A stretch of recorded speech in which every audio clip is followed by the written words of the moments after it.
call.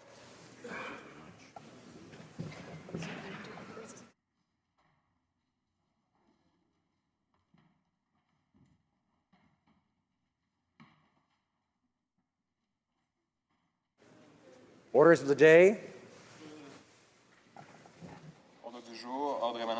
Government orders, government bills, commons. Resuming debate and second reading of Bill C2, an act to amend the Income Tax Act. Point of order, the Honourable Chief Government Whip. Mr. Speaker, I believe that if you were to seek it, you would find unanimous consent to the following motion related to travel arrangements for two standing committees. That relatively to the preliminary study of the Trans-Pacific Partnership, 10 members of the Standing Committee on International Trade be authorized to go to Vancouver, Calgary, Saskatoon, and Winnipeg in spring 2016, and that the necessary staff accompany the committee, and relative to the defense of North America, 10 members of the Standing Committee on National Defense be authorized to go to Colorado Springs in the United States of America in spring 2016, and that the necessary staff accompany the committee. Does the honourable member have the unanimous consent of the House to propose the motion? The House has heard the terms of the motion. Is it the pleasure of the House to adopt the motion? So carried.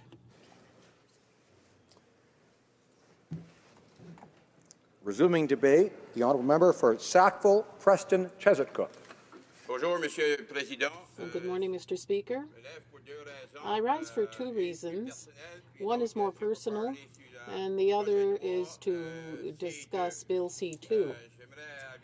I'd like to notify the House that my wife and I are new grandparents as of this morning. It's our first grandchild was born.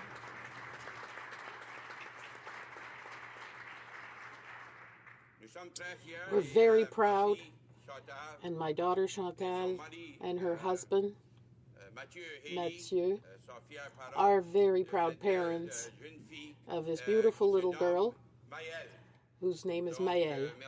So thank you very much for that. I'm extremely proud and happy to rise for C2, the law that will bring talking about benefits for middle class, and that's what's so important about our election campaign. It's making good. This was a promise that we made throughout our campaign in the platform, and this is making good on it. And I was very happy to hear our Prime Minister indicate that this would be the first priority of our government in its 42nd Parliament here this year. And this was a platform promise that we felt was essential because over the last 10 years, the middle class has been struggling, and that has been extremely difficult for many people across Canada and in many communities. Mr. Speaker, this idea it's not something that came within. This is really something that we've heard throughout the campaign because we were listening and consulting with Canadians during the door-to-door visits, if you want, and we heard it clear that the middle class were in need of some type of tax relief for them as they were struggling.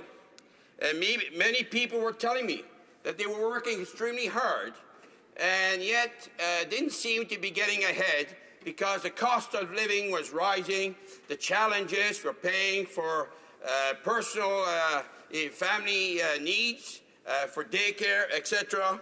And that's after 10 years of what I would call of low-growth economy, and Canadians were looking for real change.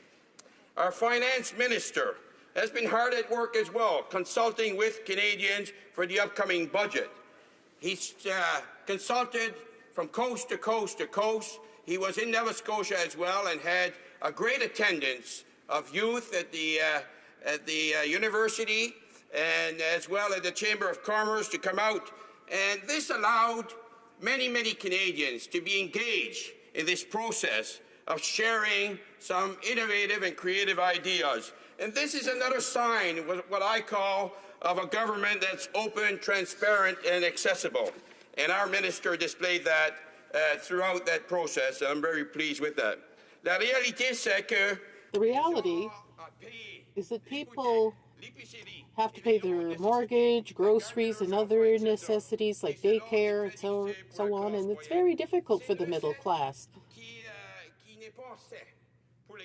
This is not a sound situation for our economy, that's for sure. And this bill we're debating today will allow us to shift the tax burden from those who earn more and to those who earn less. Over 30% of the citizens will gain from this tax reduction. Over 9 million Canadians will also be taking advantage of this tax reduction. This means that in a family of 4, they will have about $540 more in their pockets for spending for things that are essential for their family. Il faut aussi noter It should also be noted that this is one part of a bigger plan. The plan is far more horizontal, if you will. There will be far more initiatives over the next 4 years of our mandate, because what we want to do is work to support the middle class. And our government will also invest in infrastructure, transportation, because those are necessities to stimulate the economy. Which is Sackville, Preston, Chesapeake, I know that public transit and transportation is extremely important. You have to understand, in my riding, we have both urban and rural parts of my riding, and I'm working closely with my colleague from Dartmouth, Cole Harbour, to see that the construction of a long-awaited Sackville-Burnside Expressway. It's been essential, and it's something that we need and that we must move forward as soon as possible. In addition to that, Mr. Speaker, our government is committed to creating a Canada Child Benefit. This will help families for daycare. A fairer system, one that sees those Canadians who have a little more get a little less, and those that have less getting more. And that's what is a fairer system. 9 out of 10 Canadians will benefit from this. Over 315,000 children will be pulled out of poverty. That's the type of plan that will be effective for Canadians. That means about $2,500 more per year for families, tax-free. Add that to the $540, that's over $3,000 per year per family. That is a very, very important aspect of taxes for Canadians. More money in their pockets. Mr. Speaker, our government is focused. It's a government on fairness. We want to support the middle class. We want to assure that they have money in their pockets, and we want to ensure that they're able to prosper. The last thing I want to point out about C2 is the fact that we changed the rules about TFSAs. The Conservatives had increased the ceiling to $10,000. We reduced it to $5,500. Why? You may ask, because 93% of Canadians were not taking advantage of this. They could not invest this maximum. So those who aren't benefiting are not middle class. So these changes meant that the government of Canada had to pay millions of dollars. But what we want to spend is on people who need it most. Has been ignored, and this government is putting the middle class at the forefront. And this government will ensure that our policies reflect what's important for middle-class Canadians. Thank you very much, Mr. Speaker.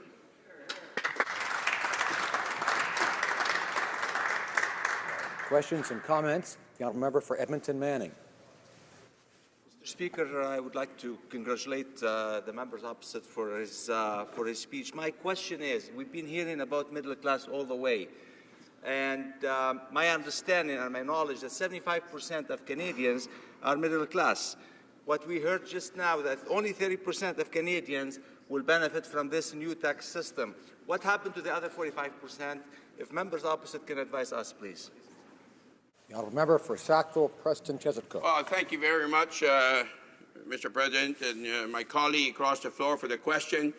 When I made reference to 30%, I'm talking about 30% of the people in my riding will benefit from that tax cut. But what's important to keep in mind is that 9 out of 10 Canadians will benefit across Canada. That's what's extremely important. 9 out of 10 Canadians and over 315,000 children will be pulled out of poverty. Those are the type of programs and laws that this party wants to bring forward. Thank you. Question complémentaire, l'honorable député de Rimouski. The honourable member for Rimouski-Neigette, Témiscouata-les-Basques. What the member just said is false. It's not 9 out of 10 who benefit from the tax cut. Only 30% of the population will benefit from this tax credit. If you earn $45,000 or $50,000 a year, you'll only get a portion of this reduction. Under $45,000, you get nothing. But if you earn over $100,000, you get the maximum reduction of $800. So I'd like to know what their definition is of the middle class, when people like us, as members of Parliament, will get the maximum benefit, but somebody earning $45,000 will get absolutely no tax reduction. The honourable member for Sackville. Mr. Speaker, I appreciate the question. However, I must say that's another reason why the NDP did not succeed in the last election on October 19th, because they look at what's going on individually or anecdotally. They don't look at the government's horizontal structure, as I mentioned in my speech. Yes, there are tax cuts, but there's also major investment for young families, for the child care benefit, which will put $2,500 more in the pockets of middle-class families. That is a government that has a broad picture and a full mandate. The honourable member for Toronto Danforth. Thank you, Mr. Speaker. Through you, Mr. Speaker, I'd like to wish my congratulations to the honourable member on the birth of his granddaughter. And I'd like to know whether our colleague can help us explain how these changes will help middle-class families, but what can he tell us exactly about what he heard when speaking to constituents in his riding about this? The honourable member for Sackville, Pressville, Chesapeake. Thank you, Mr. Speaker, and thank you, my colleague, for the question. You know, it's funny because as the Liberals were laying out their strong platform, it was becoming more and more evident throughout the campaign, and the closer to October 19th, the more evident it was that Canadians had made up their minds that this was the platform that would ensure that the middle class, young families, youth, seniors, all Canadians would have an opportunity to improve, would have much more opportunities in this country to prosper. And that's what good government is, and that's why I'm proud to be a Liberal member in this governing party. Thank you. Resuming debate, the honourable member for Windsor-Tecumseh. Thank you, Mr. Speaker. Mr. Speaker, it's a pleasure for me to speak on Bill C-2 today, and I'll begin by saying that while the NDP has issues with some elements of the bill, we're pleased to acknowledge that there are parts of the bill that we believe would be beneficial to Canadians. And we've decided to support the bill going forward in committee where some of these can be more meaningfully considered.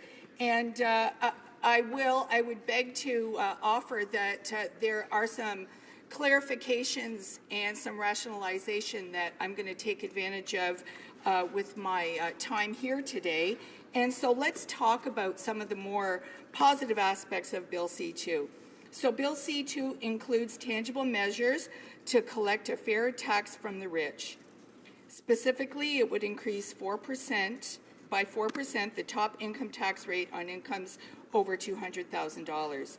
As the honourable member from Regina Leuven's pointed out when the bill was first debated here, this increase is entirely consistent with what the NDP has achieved at the provincial level.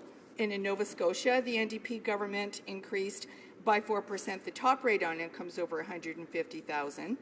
And in a majority legislature in Ontario, the NDP amended a budget to add 2 points of income tax on incomes over $500,000.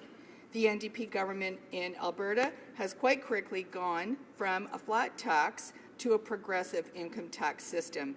And as part of our election platform in Saskatchewan, the NDP is proposing an additional percentage point of tax on incomes over $175,000.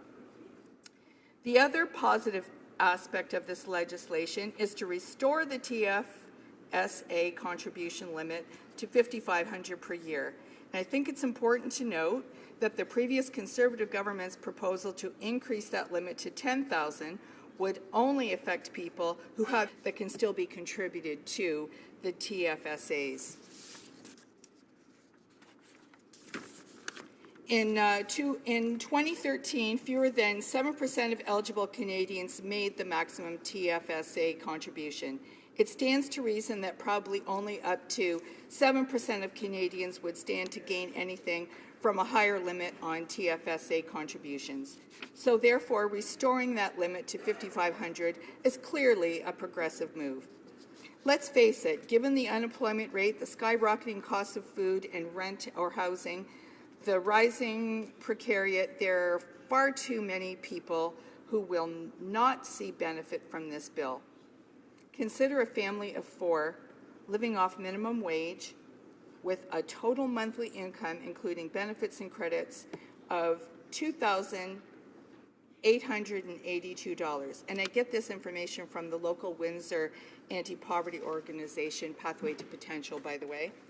Of this fixed monthly income, 62% goes to rent and food, leaving only $1,082.70 for remaining expenses, such as utility, phone, transportation, medical costs, dental costs.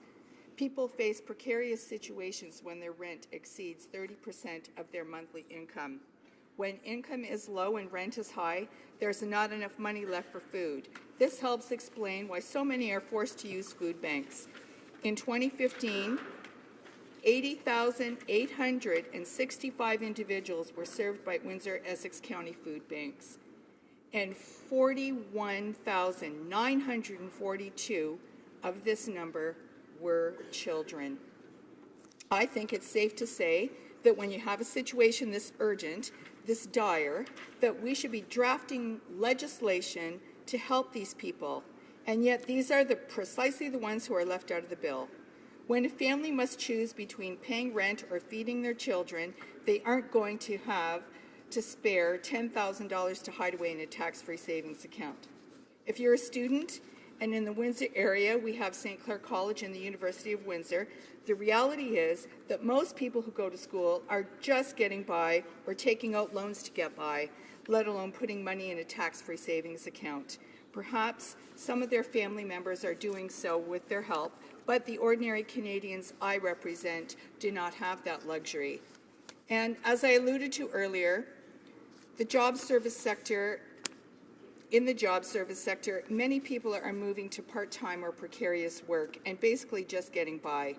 Unfortunately, with this bill, we know from third-party experts and economists that 60% of this plan for a reduction in taxes for Canadians will not be enjoyed by the middle class or those with low incomes. Therefore, it's a sizable section of Canadians who will be left out. Because of the way this scheme works, the wealthiest will benefit the most. That is a real problem that New Democrats want to address at committee. It is an issue that we have raised before. Who then will benefit from this bill? Not office workers making an annual salary of less than $40,000 a year, not hairstylists, who in Canada basically earn around $28,000 annually. They'll get zero. Same with social workers who have an annual salary today that is totaling around $44,000. Likewise, our friends in the retail sector, they earn $21,424 on average. Cashiers would get nothing back. That's a classic example. All of the people working in department stores, retail shops, drive-thrus, fast food chains, all of these different businesses would receive zero from the plan. And to me, they are the people we should be rewarding with a tax reduction. These are the people who do not have the equity to easily afford some of the tax deductions that wealthier Canadians get. They do not earn income at the level to take advantage of some of the policies that have been put in place in the past couple of decades. Waiters and waitresses earn less than $22,000 on average. They would get zero. That's another group of individuals, I would argue, would not benefit from this reduction. They get nothing at all. Nannies are another example. Chefs and assistant chefs, they get nothing. Who would get a benefit from this legislation? Our bank managers who earn around $82,000 a year would receive $555 in their tax season from this. They'd receive that and also be eligible for the tax-free savings account. They would be in an income stream where they might be able to take advantage of it. It would be beneficial for them and their families. A lawyer earning around $108,000 a year on average in Canada would get $679. Members of Parliament in the same wage amount would get the cap at around $680 as well. But it gets worse. Bill C-2 also includes a so-called middle-class tax cut that would not actually help the middle class. I think the Liberals might be a bit confused between cutting the middle class tax bracket and changing taxes in such a way as to help people with middle incomes. Because what the bill proposes is a tax cut that not only applies to incomes above $45,000 a year, it is more than the median Canadian income. To receive the maximum benefit, someone would need to have an income of more than $90,000 per year. To put that into perspective, someone working as a nanny for the Prime Minister would receive nothing from the middle class tax cut. However, the Prime Minister himself, and indeed all members in this House, would get the maximum benefit of about $700. But we do not need the money. What are the alternatives? Well, we in the NDP have proposed to reduce the first tax bracket, which applies to everyone. We also propose a boost to the working income tax benefit, which is better targeted to lower incomes. It would be extremely easy to design and implement a middle class tax cut that would actually go to the middle class. However, in all the discussion we have heard about this bill, I've not heard a coherent explanation from the Liberals as to why they're pushing ahead with a tax cut that would only go to incomes above $45,000, rather than enacting a tax cut that would include all taxpayers. Moreover, it has since been revealed that the bill would not pay for itself. It would cost more than $1 billion a year in lost federal revenue. In effect, what the government is proposing is to borrow money to fund a tax break for people who do not really need it. In conclusion, there are enough positive elements in Bill C-2 that the NDP is prepared to support it on second reading. However, there's a huge amount of room for improvement in targeting the so-called middle-class tax cut to those who really need it, and in collecting the revenue that will ultimately be needed if the government is ever going to balance the budget. Questions and comments? Questions and comments? The honourable member for Fleetwood Port Kells. The member opposite is focused only on the tax cut, and I'm wondering if she would agree that cutting taxes for people who are earning below $45,000 a year will have limitations because, in general, you know, the lower you get, the fewer taxes you pay, or the less you pay in taxes. So a tax cut by itself might have only a very limited benefit for those people, rather than looking at the complete plan, which, including the Canada Child Benefit, tilts the balance of the benefits to the people with lower incomes.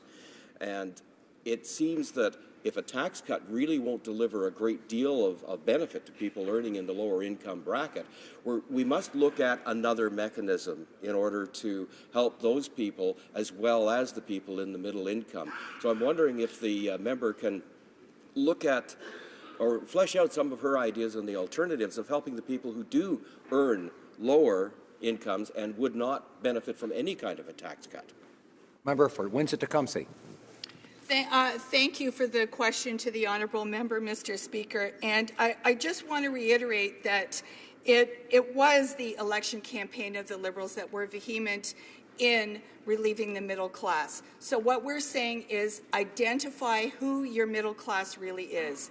In Canada today, the median income is $31,000. What is your definition of the middle class if it isn't that? And it is not realistic to look at someone that has a lower income with limited discretionary funding, and as a matter of fact, making choices that someone in the higher income classes don't even have to worry about. You have to apply a little bit of empathy here in order to be able to see where the effect would be, so that you actually are targeting that middle class. That was something that was aggressively pursued by the Liberals during the campaign. So is that all rhetoric, or can we really have some meaningful action? And if you do want to have meaningful action, this is the definition. Your median income in Canada is $31K. Like it or not, that's the reality. Questions and comments? The member for Sarnia-Lambton. Thank you, Mr. Speaker, and I'd like to thank the honourable member for her speech. I definitely agree that this C2 does nothing for those in our society, especially seniors on a fixed income and those with lower wages who are counting on maybe CPP, OAS, and GIS to get through. My question for her is, does she think the $600 a year middle tax income break will really make a big difference to those who make up to $200,000 a year? The honourable member for Windsor-Tecumseh. Thank you, Mr. Speaker, and I thank the honourable member for the question. I think that I explained that in my speech. I expressed a little bit of the frustration with the shortcomings of this bill. What we're seeing here is maybe a token response to what the platform was and to what Canadians saw. There was something in that platform that resonated with Canadians. That's why this government was elected, as they claim. Then do something with it, and it is very token. And as a matter of fact, it's very insulting to people who are actually living in that medium income range, because $600 can go a long way for those people towards nutrition, towards their bills, and to understand the well-being of all Canadians and how without that well-being, it really does put a burden on all of us as a country. You would think they would want to maximize this tool, and so that's why it is a little bit frustrating. For a very short question, the member for St. John Rothsay. Mr. Speaker, thank you. Thank you, Member Opposite, for your speech this morning. But her speech, right?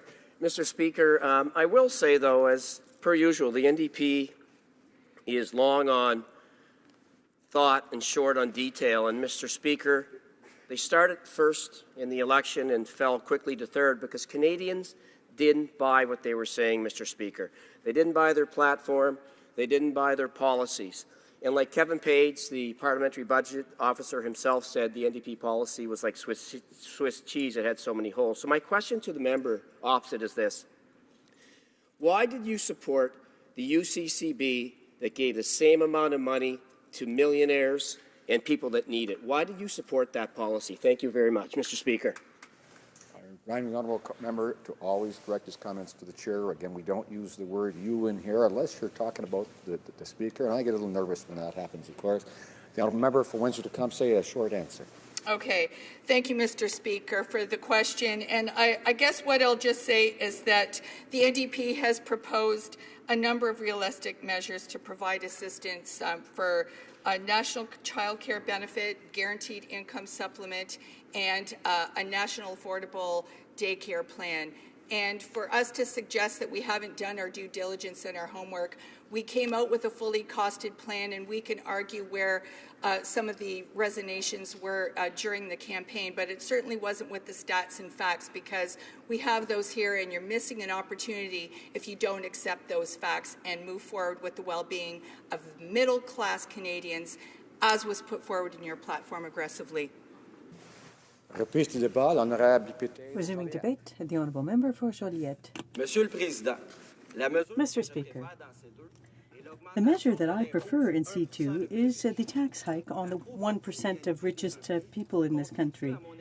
Inequality of income is the most urgent issue in our capitalist society, along with the pressure that the economy is putting on the environment. Over the past 30 or 40 years, wealth gaps have gotten larger, and today they have reached unacceptable levels. When a CEO has an income that's 10 times higher than that of his or her employees, that can be justified. However, when the gap is 200 times higher, 300 times higher, or even 400 times higher, it's a sign that something has gone seriously wrong in society. It's a sign that the state has failed in one of its essential duties and by that I mean an acceptable redistribution of wealth. The signal that the government is sending out with C2 is a strong signal. It's a signal that goes in the right direction. It had been a long time since we hadn't seen the richest people being taxed more by Ottawa. The measures and the decrease to the TFSA goes in the same direction, and I acknowledge that as well, if it's found in the budget. But the tax cuts for the middle class have left me lukewarm. They've missed their target. They will also benefit the 33% of richest taxpayers. Someone earning an average income or the median income won't benefit at all. They keep saying that it will kick in as of $45,000 a year, but if you take into account the gross income instead, then the average salary would have to be $51,000 to see a tax cut. And that can be explained because there are other fiscal measures that will decrease the gross income to $45,000, and that will be taxable. So, a worker earning $51,000 a year will not save any taxes under C2. Just by way of an example, I'd like to inform the parliamentary secretary that 80% of the people in his region, Mauricie, have declared an income below $50,000 a year. Only 4% of the people in his region will benefit from the maximum cut, including himself. Somebody who earns $52,000 a year won't even save $20 thanks to this measure. So it's far from being a miracle solution. However, someone earning $100,000 will get a refund of $680. Someone earning over $240,000 in gross income won't pay a cent. So in summary, the fiscal transfer proposed under C2 will help the rich save money, and it will make people who aren't rich pay more. In other words, we're paying people who own Bentleys to help people who own BMWs. C2 won't help people who own a Ford Focus, a Civic or a Corolla, nor will it help people who own an Accent. They, however, are the ones who need help. Nonetheless, the signal that's being sent to the richest 1% is that it's a step in the right direction.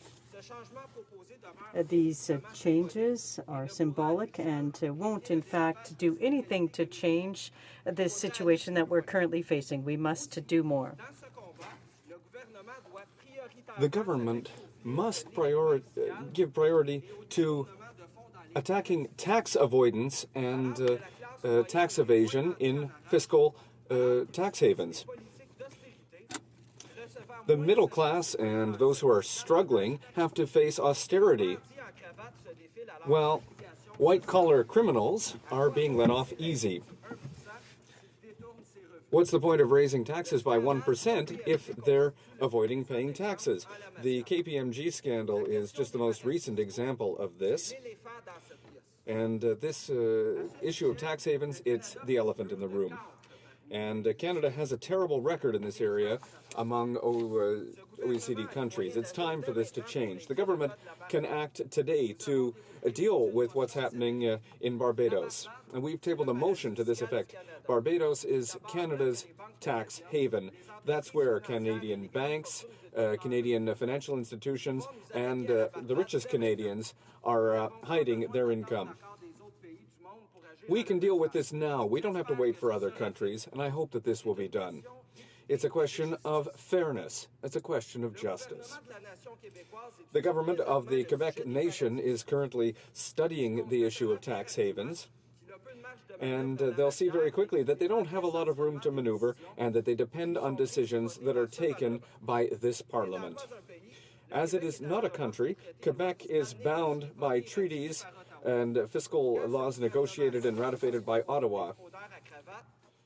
When this government goes easy on white-collar criminals, Quebec pays the price. When Ottawa lets the banks take their money to Barbados, well, Quebec pays that price as well.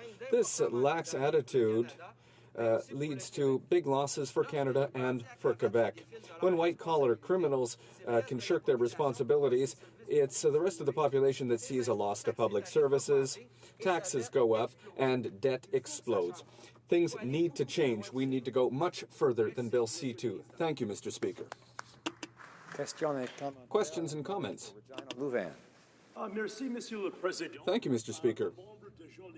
The member for Joliette talked about preventing big companies from exploiting tax havens. Another major problem is that the Liberals and the Conservatives have cut the tax rate on big businesses by half.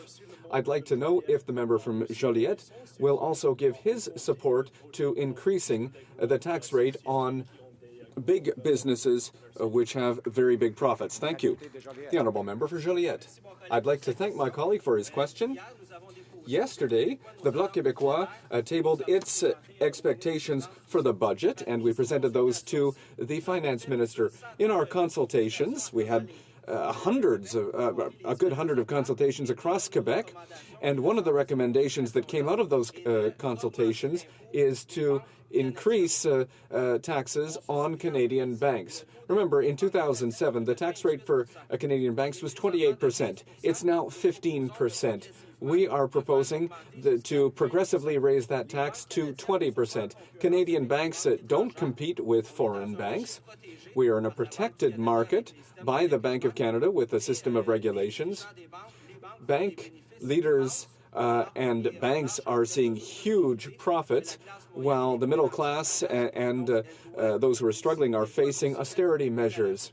So what we are proposing is, as a priority, is increasing the contribution made by Canadian banks. Thank you. Commentary, the member for Peace River Westlock. Thank you, Mr. Speaker. I really appreciated He was up earlier, Bob. fellow members' comments about driving Civics and Hondas and Corollas. I myself, I drove a Neon in the past there, and that's an entry-level vehicle. And as being a mechanic, I've also worked on a lot of those type of vehicles. One of the things that I'd like to point out to my colleague is that, yes, we generally, early on in life, we start out driving these kinds of vehicles, but we work hard, we get an education, and we move on past. I no longer drive a Neon, I now drive a Dodge Durango. This is one of the things that, through my education, I got a mechanic's ticket. Then I went off to university and I got a business degree, and now I'm standing here, and I'm on a trajectory, I would say, with my life, and I've worked hard, I've made money, and that has given me the ability to enjoy these kinds of things in life. And so I would say, to ask my colleague, there is incentives when we tax people. There's either incentives one way or the other, and I would just ask him, does he not see that there is a negative incentive when you tax people greater at higher tax brackets? So thank you. Honourable member for Joliette. I'd like to thank my colleague for his question, and I'm happy to know that he's a mechanic, and given that he was the owner of a Dodge Neon, I'm sure that was a very useful skill that he had, being a mechanic. I'm definitely aware of the negative impact that high taxes can have. So we always need to take into account these elements when we establish tax policy. That having been said, in my analysis of the situation, things have gone wrong lately, and those who are the most fortunate are not contributing enough to the tax burden. So, increasing their contribution, in my opinion, will not diminish stimulation of the economy. In fact, it will help. The same thing for the gap between generations and the gap between the wealthiest and the least wealthy. Questions and comments? Short question. Thank you, Mr. Speaker, and through you to the honourable member across the road. Wondering whether he sees the gap in income being a problem in Canada that might be addressed by increasing the tax on people earning more than $200,000 and decreasing the tax on people making between $45,000 and $90,000. Thank you, Mr. Speaker. Honourable member for Joliette. I'd like to thank my colleague for his question. We are for Bill C2, so yes, but in our opinion, we need to go much further, and I'll come back to my numbers. We talked about 45,000 to 90,000 and above, but that includes gross income, so there are two-thirds of the population that won't be helped. Two-thirds and the least vulnerable are not, the most vulnerable are not helped by this measure, so the middle class does not fully or directly benefit from this. The honourable member for Moose Jaw, Lake Centre, Lanigan. Thank you very much, Mr. Speaker, and it's a pleasure and an honour to be able to participate in the debate on the government's Bill C2, also known as the Liberal Giveth and the Liberal Taketh Away Bill, because that's exactly what this bill does, Mr. Speaker. Bill C2 does give some modest tax relief to some Canadians, but it also, Mr. Speaker, takes away from all Canadians the ability to contribute $5,000 to their tax-free savings account. Mr. Speaker, that's real money we're talking about here. For a young person, perhaps just starting out, age 25, that could be 45 years or more, that he could be contributing an additional $5,000 to his tax-free savings account, but now will be denied that opportunity. That's over $250,000 of tax-free savings he could have put into an account, but is now denied that because of Bill C2. Mr. Speaker, let me explain a little bit in more greater detail what C2 does. If a Canadian is earning between $45,000 and $200,000 a year, that Canadian will receive some modest tax relief. If that Canadian is earning less than $45,000, there is no tax relief. If a Canadian is earning more than $200,000, they will be paying more taxes rather than less. But, Mr. Speaker, every single Canadian eligible to open up a TFSA, that is to say every Canadian at the age of 18 or over who has a valid social insurance number, has the opportunity to open up a tax-free savings account. Now, tax-free savings account, Mr. Speaker, is a relatively new savings vehicle introduced by our previous Conservative government several years ago, and it has proved to be incredibly popular.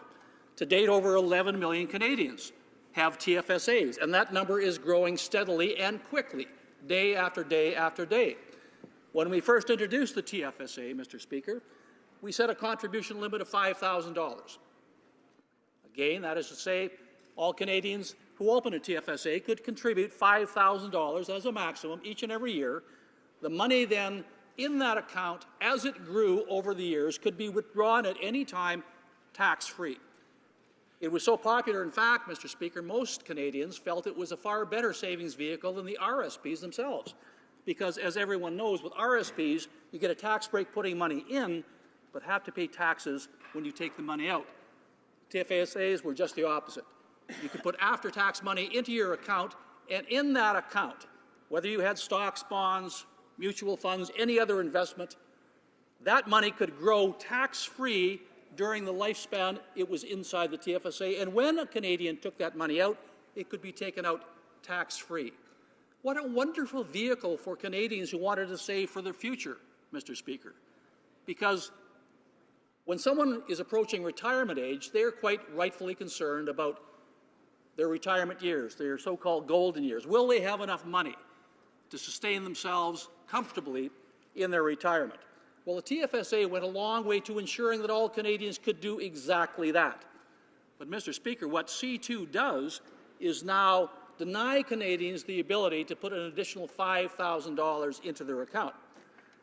As I mentioned earlier, when we first opened the TFSAs, the contribution limit was $5,000. We increased that a few years later to $5,500, and then a few years after that, we put the limit up to $10,500 a year. Now, out of the 11,000 current TFSA holders, Mr. Speaker, over two-thirds of those contribute the maximum. And of those maximum contributors, about 60% have modest to low income. So this was a great tax-saving vehicle for all Canadians, particularly those of modest and middle incomes. But, Mr. Speaker, the argument presented by the government as to why they reduced the level from $10,500 to $5,500 is this was a vehicle simply for the rich. Well, Mr. Speaker, the statistics prove that that simply is not the case. I suspect, Mr. Speaker, the real reason that the Liberals have chosen to reduce the ability of Canadians to put an additional $5,000 into a tax-free savings account is simply because this Liberal government needs more tax revenue. Why do they need more tax revenue? Because they are going to be spending like drunken sailors, Mr. Speaker, and we've already seen evidence of that. We know now, Mr. Speaker, that the first year's budget, which we will be seeing on March 22nd, is anticipated to come in at about a $30 billion deficit. And that figure, according to most bank economists and most people who have been analyzing the promises made by this Liberal government, are anticipating that $30 billion deficit will grow over the years. Now, Mr. Speaker, I know the Keynesian theories that this government has about putting money into the economy to stimulate the economy, to create jobs. Simply that does not work. It has never worked, and it will not work today. But the reality is, Mr. Speaker, because of this government's wild intent to go into deficit, it means that all Canadians ultimately will have to pay the price. Why? Because what deficits are, Mr. Speaker, in real terms, is borrowed money. Borrowed money means someone has to pay that money back. If not me, then it'll be my children and my grandchildren. But, Mr. Speaker, this is not new. This is something that the Liberals have done throughout the history of their years in government. This is in their political DNA. In fact, Mr. Speaker, the majority of Canada's debt, as we know today, was incurred by the current Prime Minister's father, Pierre Elliott Trudeau. Figures will show, Mr. Speaker, that at the last year of the former Trudeau's government, the Government of Canada was spending $1.03 for every $1 that it took in revenue. It doesn't take an economist or a rocket scientist to figure out, Mr. Speaker, a few years of that means the tax load and the tax burden upon Canadians is going to have to increase because there's no way any government could sustain that type of spending. Well, Mr. Speaker, it seems that the apple hasn't fallen far from the tree because this Prime Minister seems to be taking the same approach as his father, going into massive deficits when the government doesn't have to do so.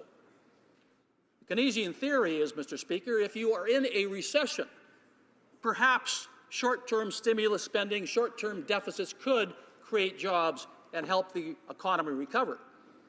Now, that is only a theory, Mr. Speaker, and as I mentioned earlier, I believe it has not been well thought out. It certainly hasn't been proven to be accurate in all of those jurisdictions worldwide that have attempted this type of economics. But one thing is certain, Mr. Speaker, in a jurisdiction that is not in recession, you do not put money into the government. The government does not put money into the economy as a stimulus because it is no need to do so. Mr. Speaker, there's one way this government could get additional tax revenue without raising taxes, and that's to look for private sector investment, private sector projects that might be able to create jobs and create tax revenue for the government. And there is such a project in front of this government today, Mr. Speaker. It's called the Energy East Pipeline, a shovel-ready project that would literally create thousands of jobs and bring in billions of dollars of tax revenue to this government. What has this government done? Has it embraced the Energy East pipeline project? No, it has not. In fact, Mr. Speaker, there are several members of the Liberal government, mainly sitting on the backbench, who have won seats in ridings from provinces that would most benefit from the Energy East pipeline: Alberta, Saskatchewan, New Brunswick. Yet not one member has stood up in this place and defended the Energy East pipeline. Not one of those members has stood in this place and said, I endorse Energy East. Quite frankly, Mr. Speaker, that's shameful, because their home provinces know the benefits that Energy East could bring to Alberta, to Saskatchewan, to New Brunswick. But, Mr. Speaker, quite frankly, that doesn't matter to this government. This government is anti-oil, anti-pipeline, and we've seen time and time again. Instead, Mr. Speaker, they penalized average working Canadians. They penalized Canadians by not allowing them to put more money into a tax-free vehicle. And when, Mr. Speaker, I ask, when did it become a bad thing to allow Canadians to save more of their money tax-free? Well, I have an answer for that, Mr. Speaker. When? It occurred October 19th of last year. That's when, because that's when this government made the decision to penalize hard-working Canadians and prevent them and penalize them from saving their money tax-free. Mr. Speaker, Bill C-2 is a bad bill, and I will vehemently oppose it, as everyone on this side of the House will as well. Thank you, Mr. Speaker. Questions and comments. We'll have time for, I think, one question and comment. Got a member for St. John Rothsay. Mr. Speaker, thank you, and thank you, Member Opposite, for your speech. But, Mr. Speaker, where do I start? Where do I start to defend that? 6.7% of Canadians, Mr. Speaker, maxed out the TFSA. 6.7%, yet the party opposite seems it proper to double the amount. Double the amount, Mr. Speaker. What does that do? 6.7% of Canadians maxed out the TFSA, Mr. Speaker. The rhetoric coming from the party opposite and the member opposite is, quite frankly, Mr. Speaker, unbelievable. Canadians made a decision, Mr. Speaker, on October 19th to put out a party that was tired, outdated, Conservative Party was asked to take a back seat, Mr. Speaker. And, Mr. Speaker, people move forward with the Liberal government. My question to the member is, will you not agree that Canadians made the right choice on October 19th? We'll see what the answer is. The honourable member for Moose Jaw, Lake Centre, Lanigan. Mr. Speaker, not only will I not agree with that, I think the people from New Brunswick will agree they made the wrong choice on October 19th. We have a member who finally stood up in this House, Mr. Speaker, to make comment on a government bill. Was it to support Energy East? No. I would ask that member to go back and take a poll of constituents in his riding to see how many members that voted for him on October 19th now wish they had never done so, because they have a member of Parliament who does not stand up for the interests of their province, does not stand up for Energy East. Mr. Speaker, one thing is clear. One thing is clear, Mr. Speaker. On October 19th, Canadians made a choice, but increasingly they have discovered in the first 120 days they made the wrong choice. Déclaration de député, statements by members. The honourable member for Brossard-Saint-Lambert. Mr. Speaker, allow me to point out the admirable success of a swim team in Saint-Lambert, which has distinguished itself by the excellence of the athletes that are part of it. 1952 has been offering young people of St. Lambert and surrounding cities an ideal environment to develop swimming expertise while learning that competing is also about respect, confidence, enthusiasm, determination, and perseverance. Blue Machine participated in 2 major championships in February, the AAA Provincial Championship in Gatineau and the Eastern Canadian Omnium in Montreal. Once again, the Blue Machine was among the best teams, placing 4th in Quebec during the AAA Provincial Championship and 7th at the Eastern Canadian Omnium in Montreal. So it's with great pleasure that I congratulate Félix Côté-Leduc, Nathaniel Vallerand, and Lily Chicoine, and their brilliant trainer, Nicolas Zerzeri, for their great success. Westhoff. Mr. Speaker, on February 25th, 2016, a report of the Special Committee on Physician-Assisted Dying was released. It provided a glimpse into the upcoming Liberal government's legislation on euthanasia.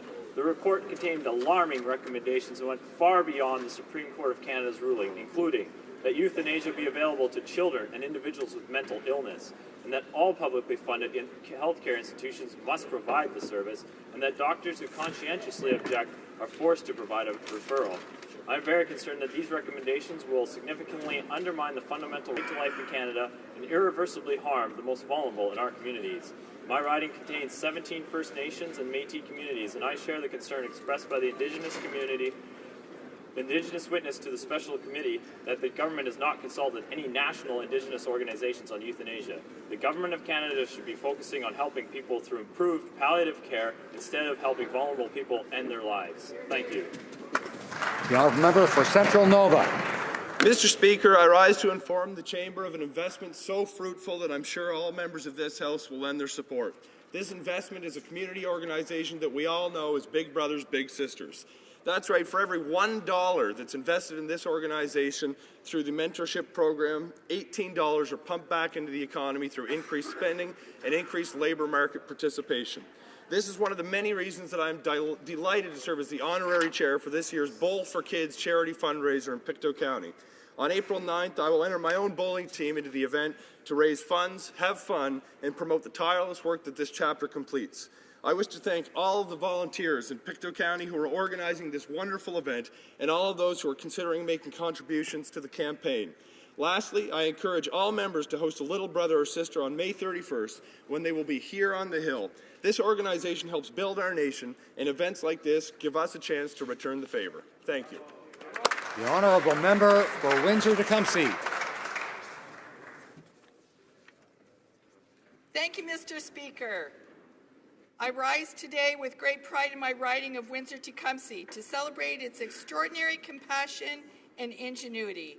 That bell again rang true earlier this week when I attended the Windsor-Essex County United Way's Community Recognition Night, awarding a host of caring community members for their impact on Windsor and Essex County.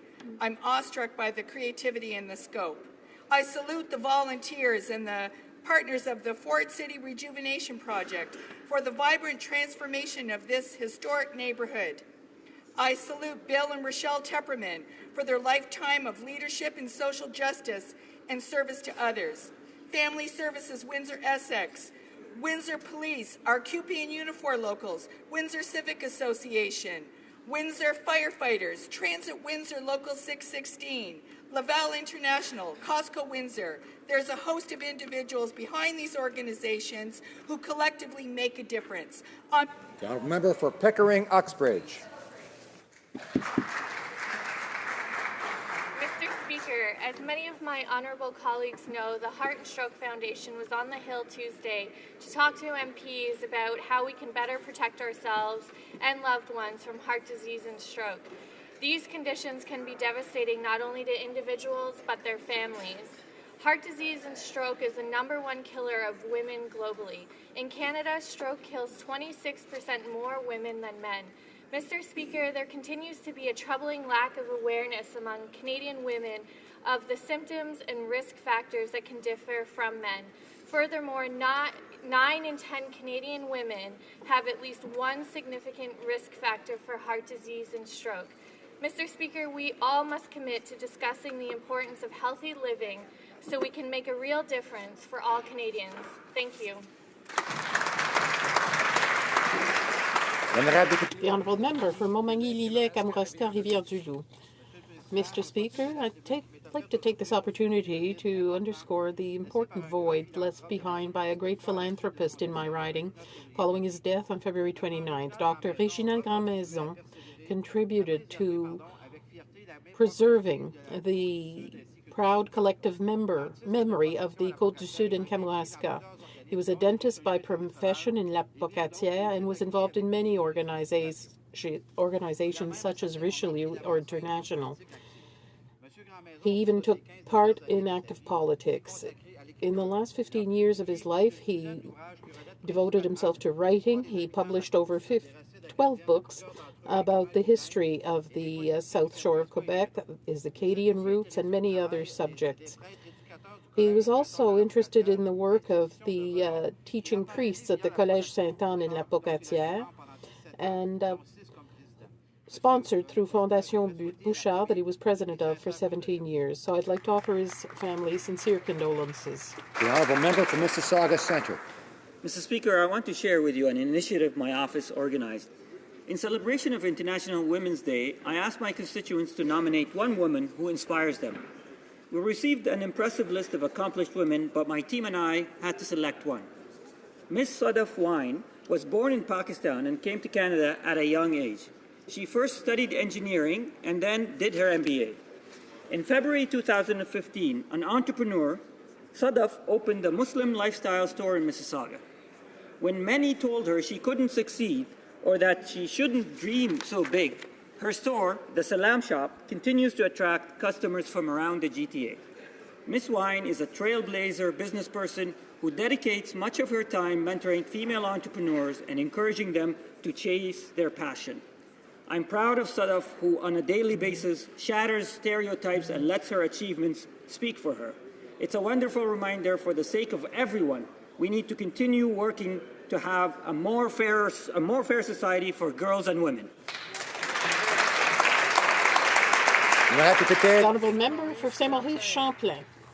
Mr. Speaker, a week away from the Canadian Hockey League playoffs, allow me to discuss the remarkable season experienced by the Cataractes de Shawinigan, who will already get first place in their division for the Quebec Major Junior Hockey League. This team from my riding of Saint-Maurice Champlain is the only one that always played in the same city since the league was founded in 1969. Mr. Speaker, I wish to congratulate the excellent Shawinigan team for this season, which has already been crowned with a championship, and wish the Cataractes great luck in repeating their exploit of 2012, that is, getting the Memorial Cup at the Canadian Championships. I wish all fans of our national sport great playoffs. Thank you, Mr. Speaker. The Honourable Member for Prince George, Peace River, Northern Rockies. Thank you, Mr. Speaker. The Pacific Northwest LNG project has gone through a highly rigorous environmental review process, as we all know, where it passed, and today is the final day for public to comment, and I highly encourage all Canadians to comment today on that project. This LNG project will create thousands of high-paying jobs in BC and Canada, billions in tax revenue, and reduce global pollution. If LNG projects in BC are completed, Asia will see the massive reductions of emissions and be a positive for our global environment. People around the globe will breathe cleaner air because of BC LNG. I'd like to take some time and recognize two local residents, Christy Pim DeMaid and Alan Yu, for their tireless work to show that Northern British Columbians support LNG projects. Today, Mr. Speaker, I sincerely implore the Minister of the Environment and the Prime Minister to do the right thing for BC, Canada, and the environment, and approve BC LNG. The Honourable Member for Oakville North, Burlington. Mr. Speaker, Canadians are talking about how our International Women's Day theme of women's empowerment leads to equality recognizes the need to empower women and girls as we work together to achieve gender equality. Because achieving gender equality depends on ensuring that the diversity of women's voices are heard, the Minister of the Status of Women has launched a call for proposals with two key streams: one for projects to increase women's participation, which will strengthen the voices of Indigenous women on issues of importance in their communities, and the second to promote the voices of women by amplifying their voices and enhancing their civic and political participation. In my riding, we heard the voices of a diverse group at a Halton Empowering Women and Girls Roundtable, which my colleague, the MP from Burlington, and I hosted last week. When women are empowered, they are able to shape the institutions and decisions that affect our lives, and without empowerment, there can be no equality.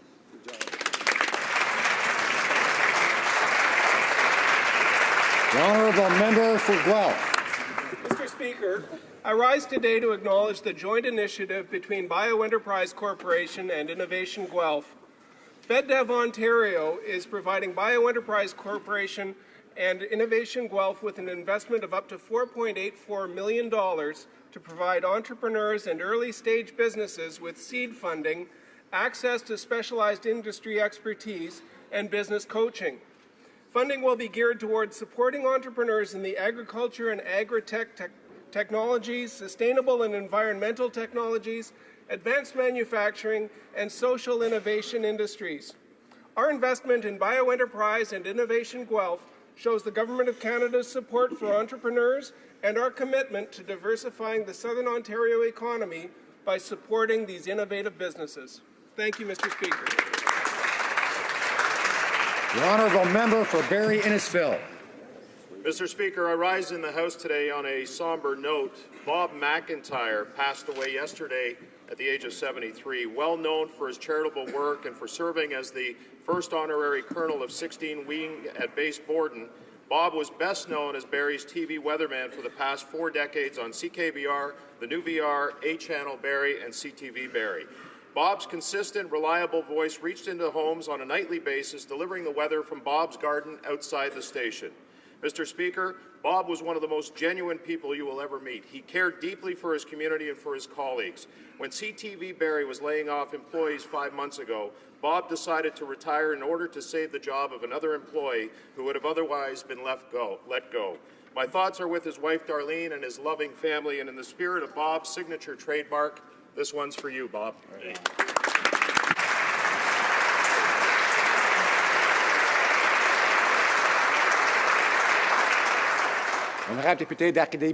Honourable Member for Acadie-Bathurst. Mr. Speaker, the City of Bathurst, in my riding of Acadie-Bathurst in New Brunswick, is celebrating its 50th anniversary of incorporation.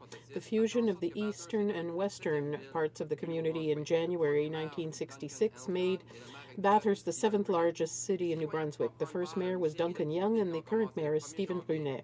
Citizens can start a series of activities from the economic development of our region following the creation of Brunswick Mine as well as a pulp and wood mill. More than 12,000 people live in Bathurst. The solidarity and dedication of people in the Chaleur region means that Bathurst is always prosperous. The residents and business people show initiative by diversifying the economy, so I wish them a happy 50th anniversary. Thank you. The Honourable Member for Trois-Rivières. Mr. Speaker, since the House will not be sitting next week, I'd like to take this opportunity to underscore the importance of celebrating the International Day of the Francophonie on March 20th. But what is the Francophonie? It's born in the arms of a mother or father who sings in French or English to their baby, or the mother tongue spoken at home. When this is present in a community through a school, public services, or organizations that promote and protect it, it becomes the language of work and trade. Shared at the international level, it becomes the kindling for a cultural space and developing economies. Like the theme of the festivities this year, Francophones and Francophiles will be able to use and transmit the power of words. If you want to know how to underscore this event, I invite you to my riding of Trois-Rivières to take part in the Journée Internationale de Francophonie from March 11 to 20th.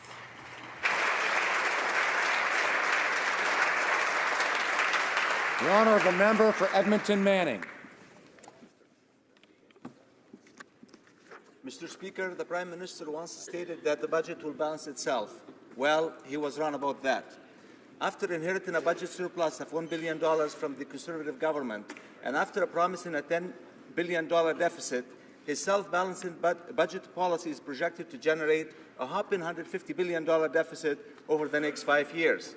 Since his original plan failed, he and his finance minister locked themselves up in a room to rethink time and space.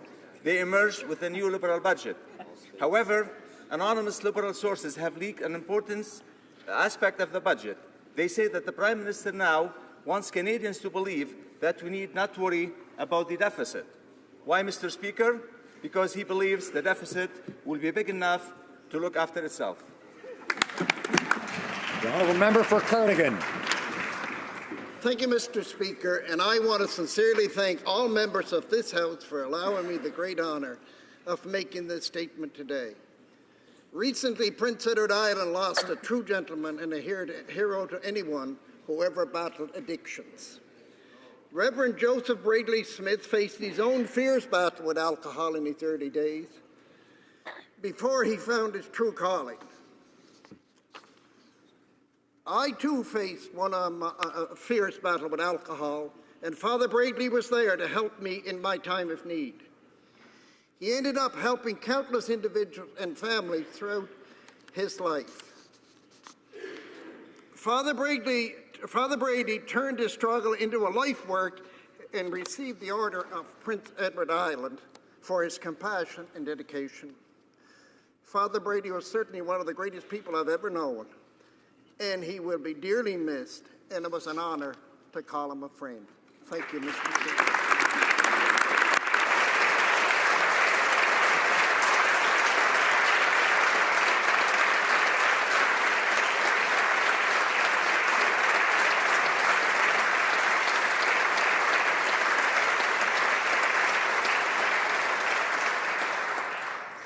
Questions orales, oral questions. The honourable member for Portage, Lisgar.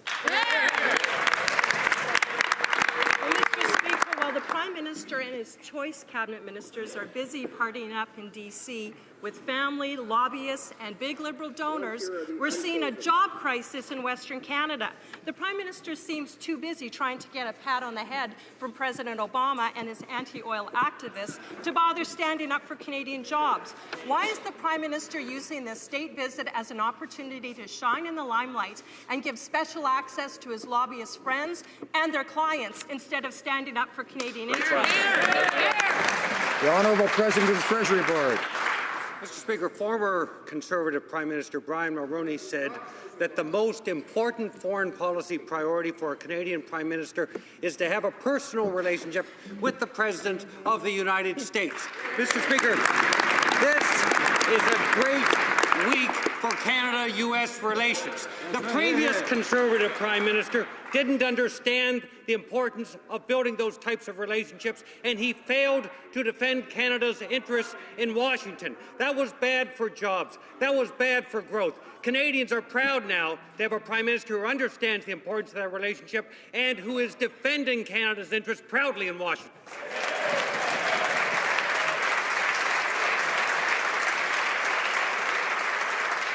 Member for Portage, Mr. Speaker, the Prime Minister says that market access is important to the government, but it looks like lobbyist access to officials in Ottawa and Washington is more important than any access. In fact, Mr. Speaker, this Liberal government is doing everything they can to put barriers in the way of Canadian oil exports. While Liberals are putting barriers in the way, the U.S. is lifting bans on exports. Liberals are putting bans on exports. Why are the Liberals saying one thing and doing the absolute opposite and blocking the opportunity for Canadian oil to get to market, Mr. Speaker? The Honourable President of the Treasury Board. Mr. Speaker, market access for Canadian energy is important. Our government understands that. But for 10 years, we had a Conservative government that failed to actually get any market access for Canadian energy, any pipeline to Tidewater, no success there, because, Mr. Speaker, they failed to defend Canadian interests in Washington. They didn't have the relationships. They failed to work with Aboriginal and First Nations leaders in Canada. They did not meet the premiers to work together on this, and they called environmentalists eco-terrorists. Mr. Speaker, we are not going to repeat the follies of the previous government. We're going to get it done. The Honourable Member for Portage, Lisgar. Well, Mr. Speaker, the fact is, under our government, 1.25 million barrels per day more of oil is getting to market than before 2005. Those are the facts. Mr. Speaker, while the Liberals are banning exports, putting roadblocks in the way of pipelines and introducing a carbon tax, the U.S. government is doing the exact opposite. They're building pipelines, they're lifting bans, and they are selling oil, and there's no carbon tax. Why is the Liberal government doing everything they can to make Canadian oil uncompetitive and destroying the Canadian oil industry? The Honourable President of the Treasury Board. Mr. Speaker, again, this has been an exceptional week for Canada-U.S. relations. The Conservatives in their bitterness are playing politics this week when in fact Canadians are proud to have a government, a prime minister, and ministers who are defending their interests in Washington. The Conservatives should stop playing politics. They should unite with Canadians who are proud of our Prime Minister this week, who's doing such an exceptional job defending Canadian interests and values in Washington. The honourable member for Lévis-Lobinière. Mr. Speaker, we're dealing with a Prime Minister who never had to work hard to make ends meet like thousands of millions of Canadians. But he's promising to stimulate the economy. However, today the unemployment rate has gone up and thousands of Canadians are looking for work. Does this government have anything else to propose other than tax hikes in order to stimulate employment? The Honourable President of the Treasury Board. Thank you, Mr. Speaker. We inherited a deficit from the Conservatives. We inherited very weak economic growth as well. That is why it's a priority for us to invest in job creation and in economic growth. That is exactly what we're going to be doing in the budget with our investments in infrastructure and for the middle class, Mr. Speaker. This is exactly what we're going to do. The Honourable Member for Lévis-Lobinière. Mr. Speaker, the government is incapable of finding solutions to create jobs. There's nothing for small business, nothing for private sector investment, nothing for softwood lumber, nothing for pipelines, nothing for agriculture, for the aerospace industry, for natural resources, and nothing for good manufacturing jobs for Canadians. Mr. Speaker, we're dealing with a government that's busier parading around than working. Is there anyone at the helm of the Liberal Titanic? The Honourable President of the Treasury Board. Mr. Speaker, my colleague should wait for the budget because he'll be very happy with our investments in infrastructure and in economic growth, as well as for the middle class. It's the priority of our government to make strategic investments to grow the economy for the middle class and for all Canadians. The Honourable Member for Hochelaga. Thank you, Mr. Speaker. During the election campaign, the Liberal Party committed to investing $2.6 billion in new money for First Nations education. The investment took into account the funding earmarked by the previous government. But we've learned today that the cupboard is bare, that the $1.25 billion promised by the Conservatives was just virtual. Will the government commit to reinvesting the shortfall to truly help young First Nations people? Honourable Minister of Indigenous and Northern Affairs. Speaker, it is extraordinarily important that we invest properly in the education of First Nations children and to close that gap in their education outcomes, which lead to health outcomes and economic outcomes. Sadly, I can confirm that the previous government removed the promised additional funding for First Nations education that they had promised, and which the previous minister confirmed in this House, in Committee of the Whole, that the money was still there in the fiscal framework. I am saddened by that revelation, but we are committed to make the appropriate investments to close that gap. Honourable Member for Hochelaga. Mr. Speaker, we're talking about children and young people in need, communities with the highest dropout rates, communities that need hope, to whom the Prime Minister, in fact, promised a new era of nation-to-nation relationships. Will the government simply sing the same old song and abandon First Nations? Or will the government really do something? Will the government reinvest the money as promised? The Minister of Indigenous and Northern Affairs. I want to thank the member for her excellent question. We are going to work nation to nation in partnership, with a real partnership, to help First Nations to achieve the objectives that they have set and that the initiatives that they are piloting themselves. The government will deal with the chronic underfunding for First Nations education. There are economic issues, and those investments in education will be made. Blaming the previous Conservative government for their failure doesn't help First Nations children out now. This morning, I dropped my children off at school. The school wasn't falling apart with mold, the textbooks weren't disintegrating, but that's not true for too many First Nations children that go to school on reserve. Simply saying that it's the last government's fault when the Liberals made a sacred commitment to fix the gap, to fund $2.6 billion into education. So this question is simple. This is yes or no.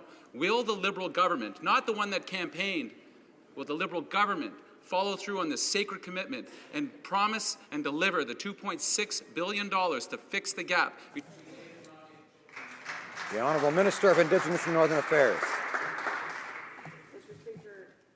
Although we're saddened by the revelation of the previous government taking the money that had been promised for First Nations education, we redouble our efforts to actually close this gap. I couldn't agree more with the member in terms of the shocking situation in First Nations schools across this country and the unacceptable level of post-secondary attainment. We are going to fix this problem, and I ask for the member's help in this challenge. The Honourable Member for Skeena-Bulkley Valley. Sure, we'll get all the help she needs from New Democrats. $2.6 billion is what will fix the gap. Liberals also promised during the last election for electoral reform. Consultations and implementation will take time, yet the government has had 5 months with little to show for it. We've asked the minister to see and appreciate the urgency of now. New Democrats have proposed that we strike a citizens' working group to identify the problems we're trying to fix and establish the principles of a new voting system.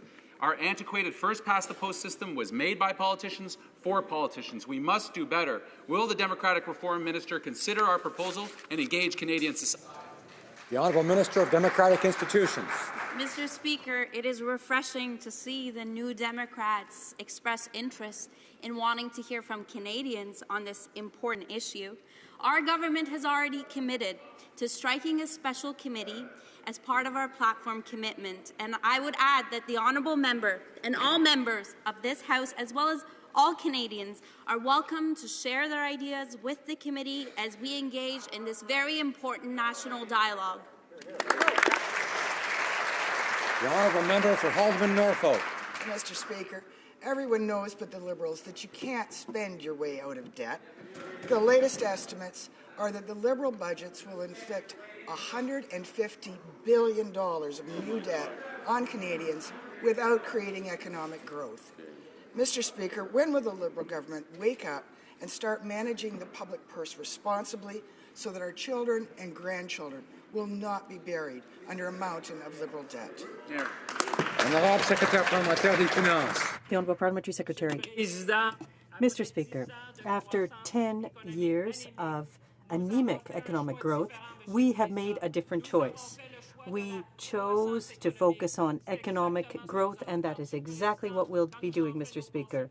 When we conducted our pre-budget consultations in Yellowknife, for example, Canadians said invest in the economy.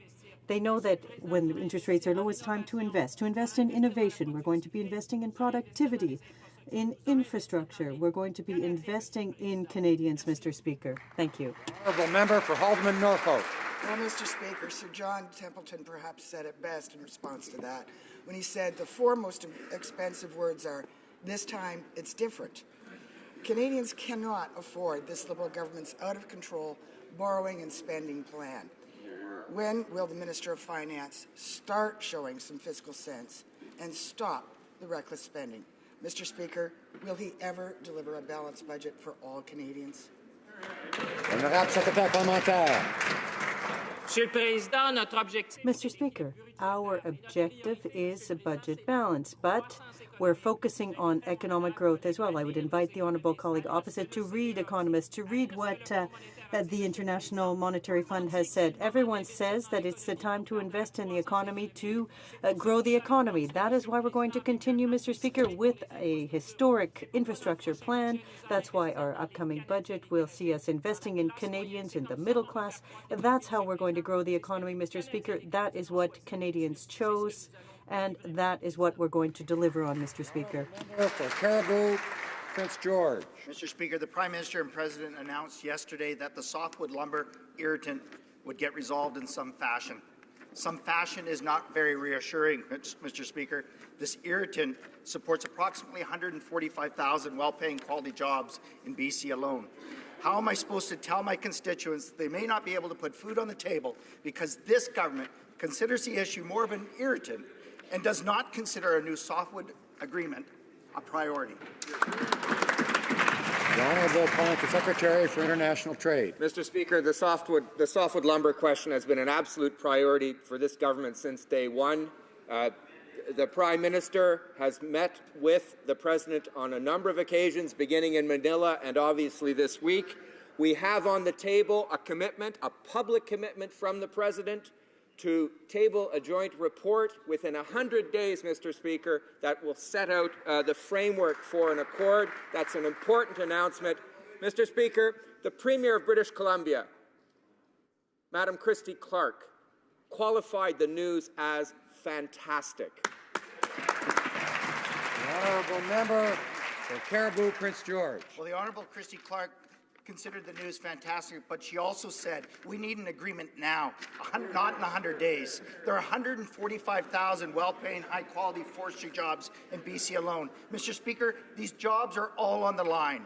This Prime Minister is more interested in dining tables than negotiating tables. Will the Minister stand in the House and commit to ensuring that the interests of all Canadian forestry producers, large and small, will be protected in their negotiations? The Honourable Parliamentary Secretary. Mr. Speaker, I thank the Honourable Member for his question. We have been well aware of the complexity of this file from the get-go. We have spoken to industry representatives across this country, large and small. We have spoken to our various partners at the provincial and territorial government level, Mr. Speaker. We are working hard on this file, and yes, we will arrive at a solution that will be good for all Canadians. The Honourable Member for Kamloops, Thompson, Caribou. Mr. Speaker, the Justice Minister has failed to reassure Canadians. She refused to state whether the Liberals will protect private property from declaration of Aboriginal title. Both the Justice Minister, the Indigenous Affairs Minister say you're negotiating, they're settling, they're working nation to nation. Where does that leave the private landowner? Where does he fit into this equation? Does that mean that they're not at the table, they don't matter? Could she please stand up and say private property does matter? The Honourable Parliamentary Secretary to the Minister of Justice. Thank you very much, Mr. Speaker. As I indicated yesterday, the matter that gives rise to the Honourable Member's question is currently before the courts in British Columbia. It would be highly inappropriate to comment on a court case and the issues arising from the court case here on the floor of the House of Commons. The matters pertaining to that litigation belong before the court. What I can tell the Honourable Member is that the Minister of Justice is currently reviewing the overall litigation strategy of the government to ensure that at all times it's consistent with our commitment to Canadians, to our values, and to the Charter of Rights and Freedoms. The Honourable Member for Kamloops, Thompson, Caribou. A Liberal government of the past was always willing to say private property is not on the table, and that was a value of Canadians. The Minister of Justice stated that she might be changing their approach when it comes to declaring Aboriginal title over private property. The BC Premier has firmly shut the door. Again, I will ask them, yes, it's before the courts, but can they stand up and they say they will protect private property rights? The Honourable Parliamentary Secretary. Mr. Speaker, the Government of Canada is named as a defendant in this lawsuit. What they are going to say about the lawsuit will be said in court, not on the floor of the House of Commons. The positions taken by the government in court will be consistent with our commitment to Canadians, with our values, and with the Charter of Rights and Freedoms. Bravo. Right on. The Member for Nanaimo, Ladysmith. The Prime Minister made campaign promises about marijuana reform. But now courts are buzzing with confusion, and the Liberals are doing nothing to clear the air. They're spending over $4 million a year prosecuting people for simple possession. 22,000 people in 2014 alone and hours of court time wasted on something that should not even be a criminal offence. So, Mr. Speaker, when will the Liberal government fulfill its promise to make simple possession of marijuana legal? The Honourable Parliamentary Secretary to the Minister of Justice. Mr. Speaker, I thank the honourable member for her question and the opportunity to clarify. Yesterday, the Director of Public Prosecutions indicated of the 1,136 judges in Canada, one had expressed confusion and concern about the law. This matter has been very clear, and this government has been very clear. We are resolved to legalize, regulate, and restrict marijuana, and that work has begun. And in the interim, the law of this land is still in effect. And therefore, I would remind the member and all Canadians that the rule of law remains in effect. The law should be obeyed. The law should be upheld. The Honourable Member for Rimouski-Nejet-Témiscouata-des-Basques. Mr. Speaker, on the issue of marijuana, the government continues to improvise, and nobody knows which way the smoke is blowing. According to the police officers, it's now up to the judges. They don't understand why they're prosecuting people for simple possession for personal use if the government plans to legalize it. The government must stop to say one thing and doing the opposite. Unfortunately, the answer from the Parliamentary Secretary just leads to more confusion. What is the government waiting for to take action to simply decriminalize simple possession of marijuana? The Honourable Parliamentary Secretary. Mr. Speaker, the government has been very clear that we are going to replace the criminal sanction with an effective and strong regulatory framework that will achieve our purposes of protecting our kids, making our communities safer, and taking the profits of this crime away from criminals. Decriminalization has been described by the Centre of Addiction Mental Health as a half measure that does nothing to protect our kids, nothing to make our communities safer. And the experience of other jurisdictions has made it very clear. The implementation of half measures undermine and make ineffective our efforts to introduce stronger, effective regulations, and therefore we will do this job right and take the time to do it right. The Honourable Member for Portneuf-Jacques-Cartier. Thank you, Mr. Speaker. In a report from the Quebec Statistics Institute, we've learned that there is an exodus from a number of regions of Quebec towards the large centres. Regions are important, so are the people who live there. We need to put in place tools to help small and medium-sized businesses develop and prosper. For regions to create jobs and for them to be more attractive for people, we need to support them. What does the Minister of Innovation, Science and Economic Development plan to do so that the regions of Quebec finally feel they're getting some attention from this government? Honourable Parliamentary Secretary. Well, thank you very much, Mr. Speaker. Our regional development agencies are very important for this government and our plan for innovation. They're part of our plan to ensure that we will be creating jobs in all regions of this country. Jobs that are good jobs based on innovation, exports, etc. And that's why I think that it's important for all members of this House to support our regional economic development agencies. Thank you, Mr. Speaker. The Honourable Member for Portneuf-Jacques-Cartier. Mr. Speaker, business owners are concerned about the content of the budget that will be brought down on March 22nd. The Canadian Federation of Independent Business doubts the government's willingness to actually put in place tax relief to give our businesses some breathing room. The best way of developing wealth and creating jobs is to get rid or to stop trying to snuff out our businesses. Will the government back down on its intention to make entrepreneurs pay in order to fund all these astronomical deficits that they're racking up? The Honourable Parliamentary Secretary. The honourable member for his question. This government understands the importance of small and medium-sized businesses. We understand that they represent over 90% of the businesses in this country and contribute over 40% of the GDP. That's why we're proud to deliver on our platform of reducing taxes for small businesses. As my minister said earlier in the week, watch for the budget. You'll see the details there. Thank you. The honourable member for Halberton-Kawartha Lakes Brock. Mr. Speaker, Liberal-nomics has ruined the economy of Ontario, and now it looks like Canada is on the exact same path. Today's release of the jobless numbers show last month's unemployment rate was the highest it has been in almost 3 years. Healthcare lost 20,000 jobs, education 17,000, and 9,000 jobs in natural resources. The Liberal plan, more red tape to delay job-creating projects. Mr. Speaker, when will the government get out of the way of private sector growth and let Canadians get back to work? The The Honourable Parliamentary Secretary for Finance. Mr. Speaker, that's exactly why Canadians chose a different path on the 19th of October. Mr. Speaker, Canadians chose the path of growth, and that's exactly what the Minister of Finance and I heard when we went across the country. Mr. Speaker, now is the time to invest in the economy. Now is the time to invest in innovation, invest in productivity, invest in our infrastructure. Mr. Speaker, after 10 years of bad economic growth that these guys have left us, Canadians want us to work for them, and that's exactly what we're going to be doing. The Honourable Member for Souris Moose Mountain. Thank you, Mr. Speaker. Road bans are on in southeast Saskatchewan. Anyone who still has a job in the oil industry is now out of work, adding to the thousands who are already permanently unemployed, and EI is starting to run out. In fact, 7,800 jobs losses happened last month alone in Saskatchewan.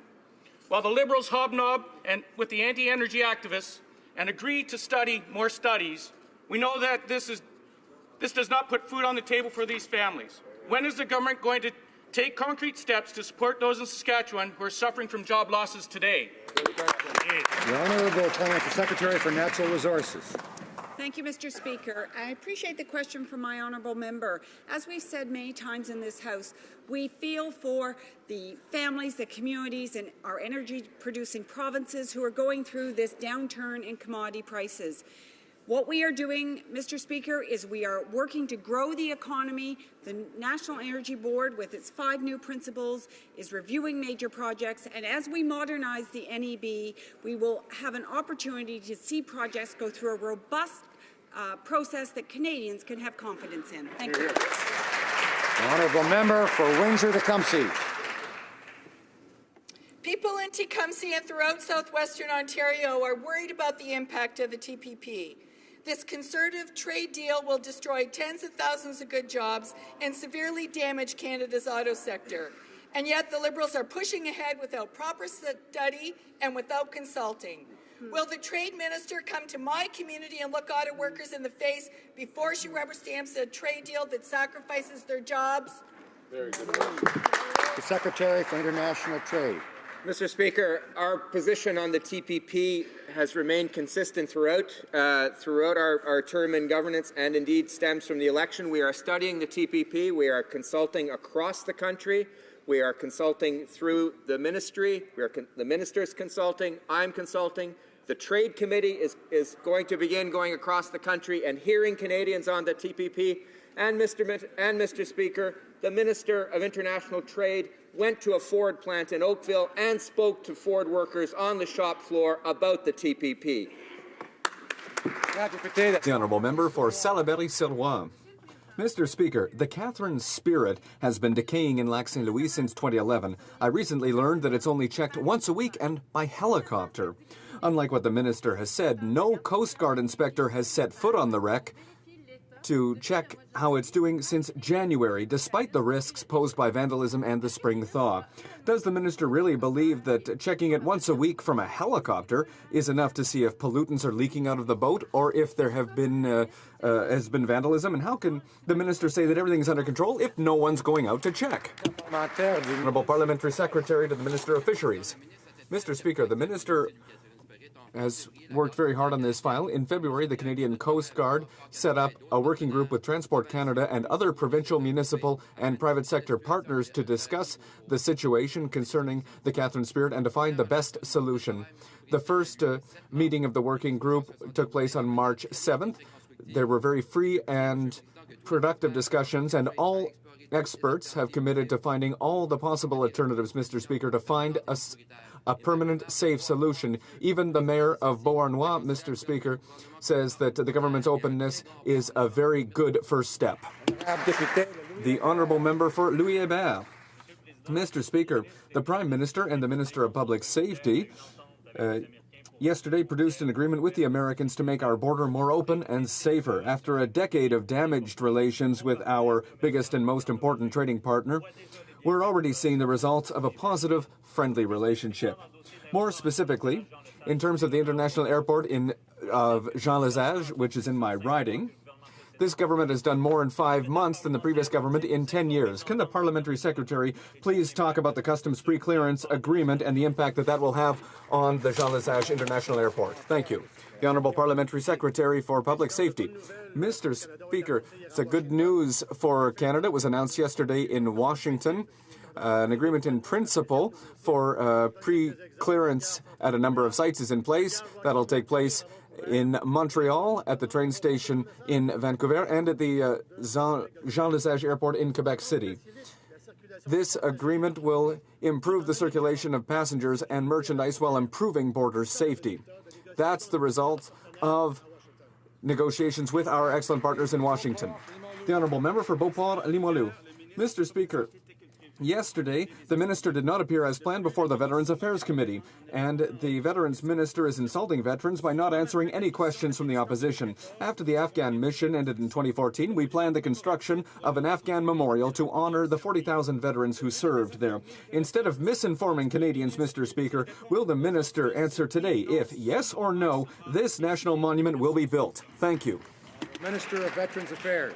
Well, Mr. Speaker, I can inform the member that it is in Veterans Affairs bailiwick to respect and honor those men and women who have served in our armed forces, and in particular those who took part in the Afghan mission.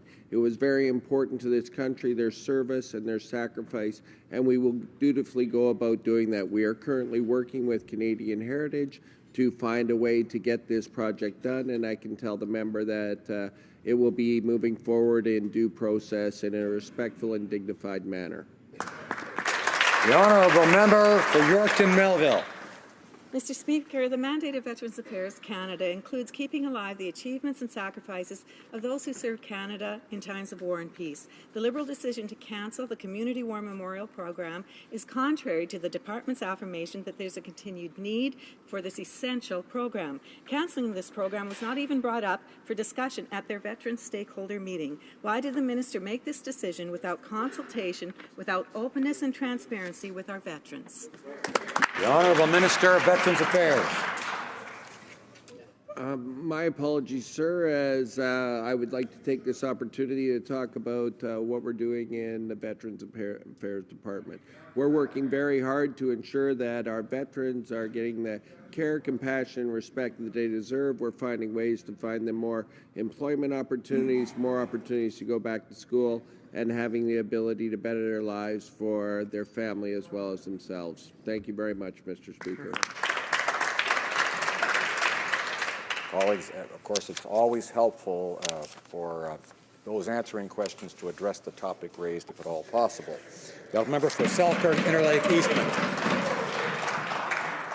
Mr. Speaker, yesterday American Deputy Secretary of Defense Robert Work was understandably anxious about Canada's decision to replace our CF-18 fighter jets. He noted that the United States is keen to hear Canada's decision since it could affect F-35 prices and our interoperability with our allies. Instead of having a fair and open process, the Prime Minister has set up a secret cabinet committee where they can politically rig the entire requirements. When will the Prime Minister stop playing politics and purchase the best fighter jet to replace our CF-18s? Honourable Parliamentary Secretary to the Minister of National Defence. Mr. Speaker, this government is committed to an open and transparent process to replace the CF-18 fighter. Regrettably, the previous government left behind a procurement process that is so Byzantine as to defy anyone trying to get major procurements through. As a consequence, the only procurement that was obtained in the last 10 years was a photo op with the previous minister on a plywood F-35, along with the leader of the opposition. So, Mr. Speaker, we intend to get this. The Honourable Member for Charlebourg, Haute-Saint-Charles. Mr. Speaker, Deputy American Defense Secretary Robert Work is asking the Canadian government to finally decide which plane will replace the CF-18. He notes that the chosen plane must reflect the national interest of Canada, but the Americans are anxious to know what we're going to do. We participated in development, and pulling out will have a major effect on our other partners. Beyond the suppers and photo ops in Washington, will this government finally make a choice and tell us which plane will replace the CF-18s? Honourable Parliamentary Secretary to the Minister of National As Defence. I previously said, Mr. Speaker, this government is committed to an open and transparent process. The procurement process that left behind is Byzantine in its nature. Regrettably, we are in a situation where we have to make a decision, and that decision will be made soon. The process was so complicated that, in fact, the Prime Minister felt compelled to create a special committee just to straighten out the process. So, Mr. Speaker, to get a question about procurement from that particular party is a little rich. Thank you. And I advocate the honourable member for Trois-Rivières. Mr. Speaker, during the election campaign, the Prime Minister came to Mauricie and promised to make the necessary investments to help the victims of pyrrhotite. He recognized that this is a financial and human tragedy. My neighbors have been waiting for desperately needed help, and in the meantime, several have had to give the keys of their homes to their banks. Mr. Speaker, the budget is coming in 11 days, and my question is very simple. Will the Prime Minister finally keep his word and offer financial help to the victims of pyrrhotite in the budget? Honourable Parliamentary Secretary for Finance. Mr. Speaker, I'd like to thank my honourable colleague for his question. This is a very serious issue in Mauricie. Mr. Speaker, when the Prime Minister came to see us in Mauricie, he recognized that this was a financial and human tragedy for the victims of this tragedy. Mr. Speaker, since October 19th, every day I've been working hard to move this file forward for the people of our community. This is a priority, Mr. Speaker, and I'm proud to see that our Prime Minister came to Mauricie to speak to the victims and tell them how he believes the Canadian government is going to help them. Thank you, Mr. Speaker. Saskatoon West. Mr. Speaker, the UN is warning of a housing crisis affecting communities across Canada, a crisis that has been ignored for far too long. In fact, the last Liberal government slashed social housing. And now we see the government of Saskatchewan putting homeless people on a bus to BC. Does the minister agree with the NDP that buying a one-way ticket is not a solution? And will he commit to a social housing strategy that ends homelessness in communities across Canada? The Minister of Social Development. Thank you, Mr. Speaker. I'd like to thank the member from the other side for her question. And this is a central pillar of the program that we put forward in the election campaign. We announced in the campaign that the government would recommit to affordable and social housing, and we are very much looking forward to continuing that process in the next few weeks to ensure that that commitment is followed through in a concrete, effective way. Calgary, Rocky Ridge. Mr. Speaker, this Liberal government needs to have more respect for Canadians and more respect for democracy. Recent polling shows us that 2/3 of Canadians expect a referendum if the government wants to change the way MPs are elected. Canadians want a referendum, and they deserve one. The government can show that it respects both Canadians and democracy by holding a referendum on their plans to change the voting system. Why does this government have such a problem with democracy that they are denying Canadians the final say on changes to their electoral system in a referendum? Honourable Minister of Democratic Institutions.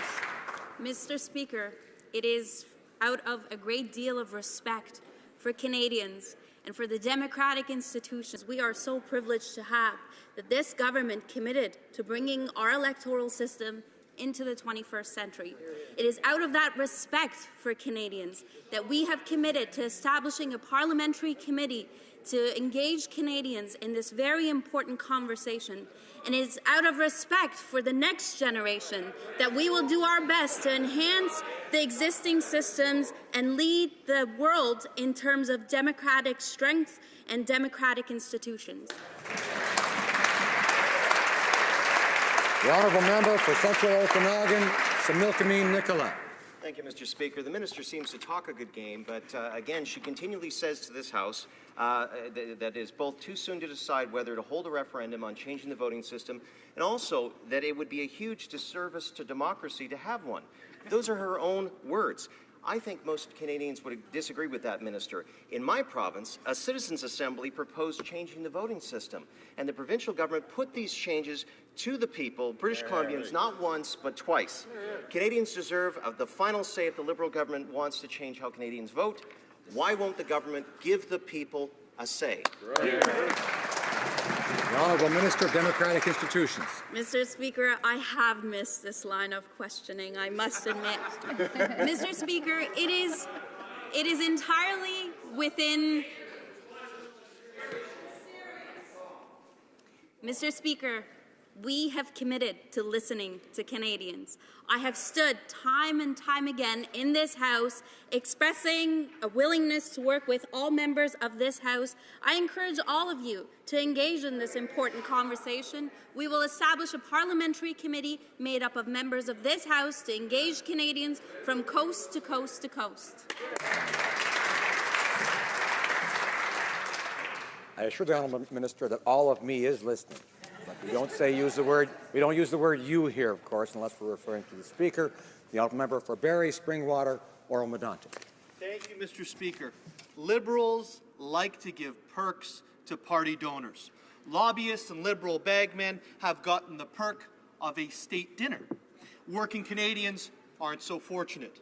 While bagmen and Liberal lobbyists get to sit at the big table, we Canadians are left here with the $30 billion bill.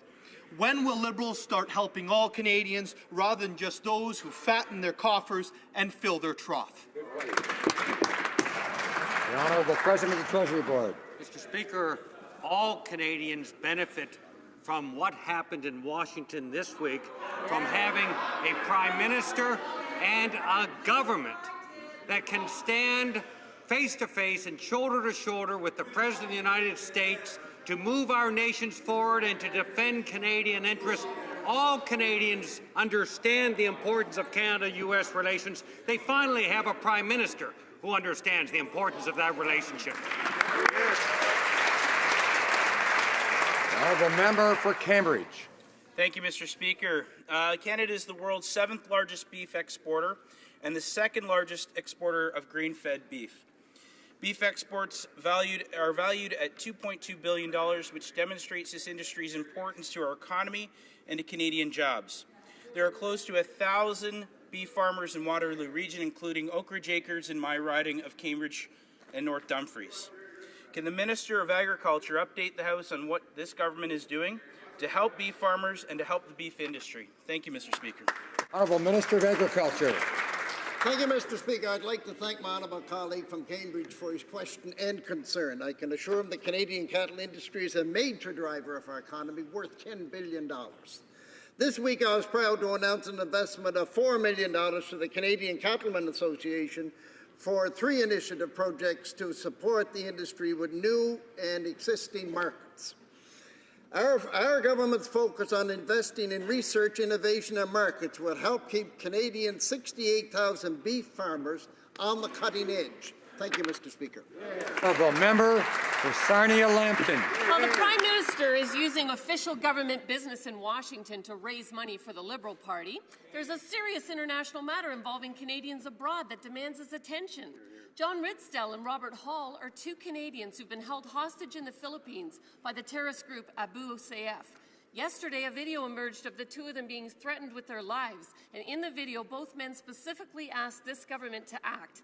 Can the Minister of Foreign Affairs tell this House what the Canadian government is actually doing to help free these men from their terrorist captors? Honourable Parliamentary Secretary for Foreign Affairs, Consular Affairs. Thank you, Mr. Speaker. The Government of Canada is aware of the video that has been released. Our priority is the safety of our citizens, and that's precisely why we will not comment on anything that this government is doing right now, because our priority is the safety of Canadians, but we are on top of that file. The Honourable Member for Kitchener South, Hespeler. Mr. Speaker, during the campaign, we committed to science-based policy decisions. To be able to do this, we need to also encourage scientific research ourselves and ensure that those important projects receive the funding they require. Can the Minister of Science update the House on the government's recent announcement regarding space health research? Minister of Science. Mr. Speaker, I'd like to thank my honourable colleague for the question. Earlier this week, the Minister of Innovation, Science, Economic Development and I announced an investment of $1.7 million to fund 4 Canadian studies to reduce the risks of Canadians on long-term missions. The scientific mission will deepen our knowledge of the effects of longer missions and improve our understanding of the effects of prolonged isolation and physical inactivity. We commit to encourage scientific research, and we are delivering. Hear, hear. Hear, hear. The honourable member for Carleton. Mr. Speaker, according to the Canadian National Institute for the Blind, about a third of those suffering with visual impairment discontinue their studies for that reason. One of the problems is the absence of books in Braille and audio format. The good news is that there are about a quarter million such books produced in 13 countries around the world that could be accessible to Canadians if we would change our copyright laws and let them in. The previous government introduced legislation to do just that in the last Parliament, last April. And I wonder if the government would rise and introduce that legislation for quick passage. The Honourable Parliamentary Secretary for Economic Development. Mr. Speaker, I'd like to thank the honourable member for that question. We support the Marrakesh Treaty, Mr. Speaker. Many Canadians live with a disability that doesn't allow them to access printed material and find it also that they need to participate. If they're going to access this material, they need to participate in our economy. And so this government is working to address this challenge by facilitating persons with print disability to have works or access to works in large print in different formats to provide overall greater accessibility to these works, Mr. Speaker. And we're hoping that all members will continue to support the adoption of this law. The honourable member for Joliette. Mr. Speaker, under the supply management system, which the government is committed to protecting, milk consumed here must be produced here.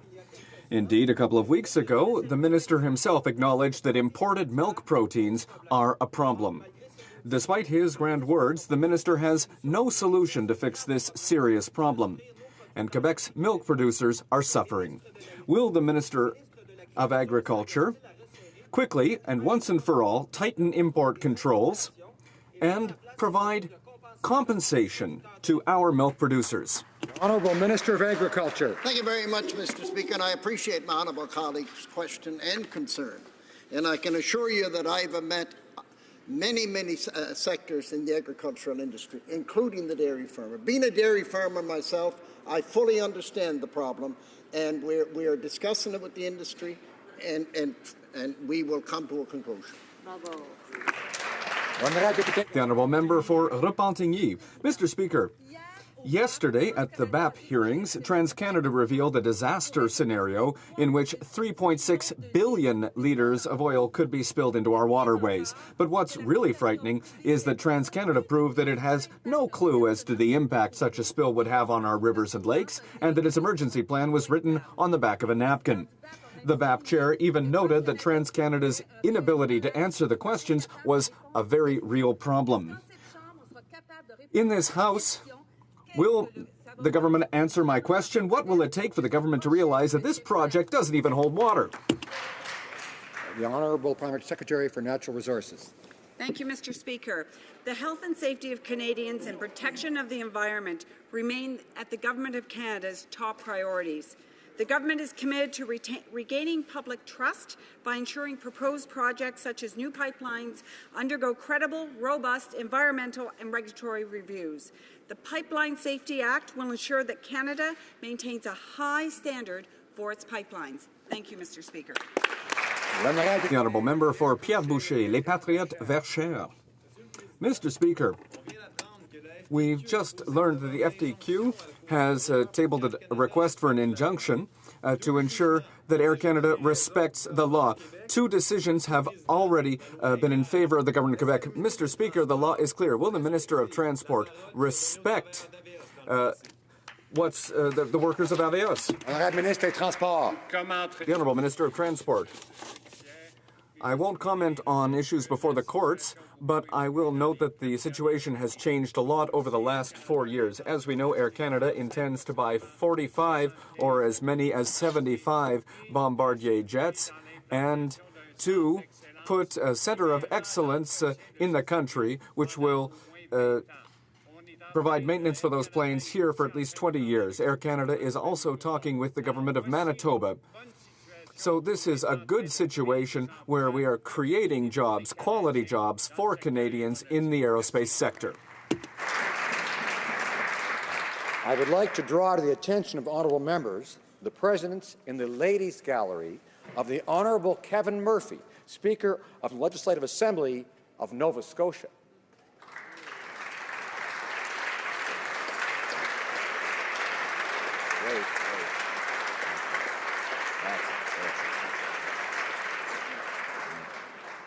I have two je n'ai pas le règlement, je pense, que peut-être... I have a point of order, perhaps a document? No? No, I don't have a... No, I guess there's no point of order. No points of order? Okay. Orders of the day... Oh, no, sorry, tabling of documents. The Honourable Parliamentary Secretary to the Government House Leader. Thank you, Mr. Speaker. Pursuant to Standing Order 36, Bracket 8, I have the honour to table in both official languages the government's responses to 27 petitions, Mr. Speaker. Whoa. Dépôt de documents. Tabling of documents? Secretary Parliamentary. Honourable Parliamentary Secretary to the Minister of Natural Resources. Mr. Speaker, pursuant to Standing Order 32, Section 2, I have the honour today to table in both official languages copies of the 2014-2015 Annual Report to Parliament on the Canada, Newfoundland and Labrador Fiscal Equalization Offset. I am also pleased to have the honour to table the 2014-2015 Annual Report to Parliament on the Canada, Nova Scotia Fiscal Equalization Offset and on the Canada-Nova Scotia Development Fund. Thank you, Mr. Speaker. Dépôt de projet de loi. Introduction of government bills. Statements by ministers. Reports from interparliamentary delegations. Presenting reports from committees. The Honourable Member for Malpeque. Thank you, Mr. Speaker. I have the honour to present in both official languages the second report of the Standing Committee on Finance entitled Final Report of the House of Commons Standing Committee on Finance regarding its consultations in advance of the 2016 budget. Mr. Speaker, the committee, in a very short time frame, heard from 92 witnesses and, in addition, 175 written submissions. I do want to thank the witnesses and my colleagues here and my colleagues across the way for working so hard to report this, to complete this report in such a tight time frame. And in conclusion, I must also congratulate and thank the clerk, the analysts, the management team at the Library of Parliament for really going beyond the call of duty to make this extremely tight time frame to table this report today. I so table. Presenting reports from committees, the Honourable Member for Moose Jaw, Lake Centre, Lanigan. Thank you. Thank you, Mr. Speaker. Mr. Speaker, I have the honour to present in both official languages the first report of the Standing Committee on Government Operations and Estimates, entitled Supplementary Estimates 2015-2016. While I'm on my feet, Mr. Speaker, let me simply say I congratulate and applaud all of the members of this committee for their hard and diligent work in compiling this first report. Thank you. The Honourable Member for Coast of Bay Central Notre Dame. Thank you, Mr. Speaker. I have the honour to present in both official languages the first report of the Standing Committee on Fisheries and Oceans to its study of the Supplementary Estimates C 2015-2016, and I too would like to wish all the best to my fellow colleagues on that particular Standing Committee as we proceed. Thank you. The Honourable Member for Sarnia-Lambton.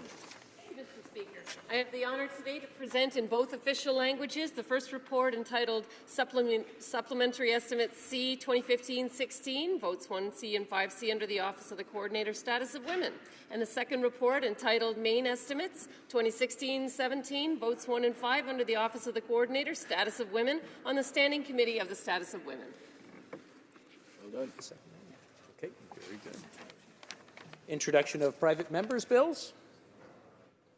Very good. First reading of Senate public bills. Motions. We have a motion. The Honourable Member for Central Okanagan and Similkameen. Thank you, Mr. Speaker. And I heard some distress coming from the Liberal government side of the House today that we did not put forward a motion. So if there's unanimous consent for the group, we'd just simply like to table the fiscal monitor highlighting a budgetary surplus of $2.2 billion for December 2015.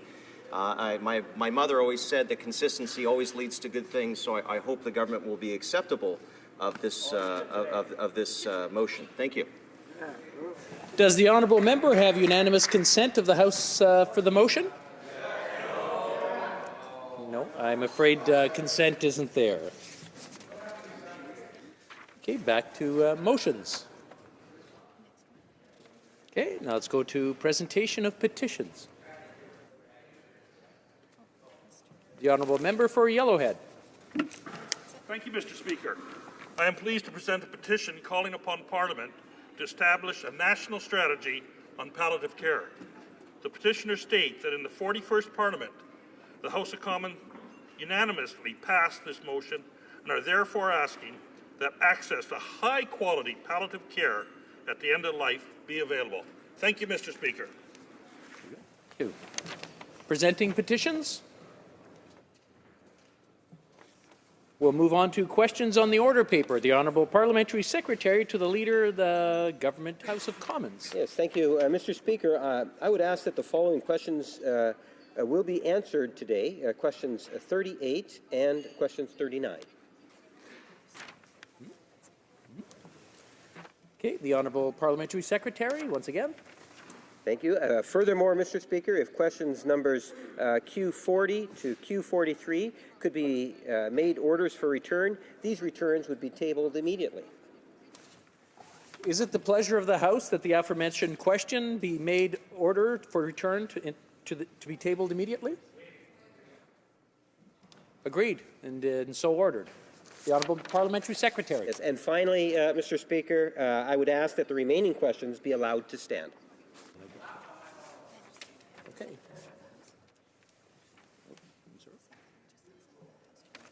Is it the pleasure of the House? Does the House agree?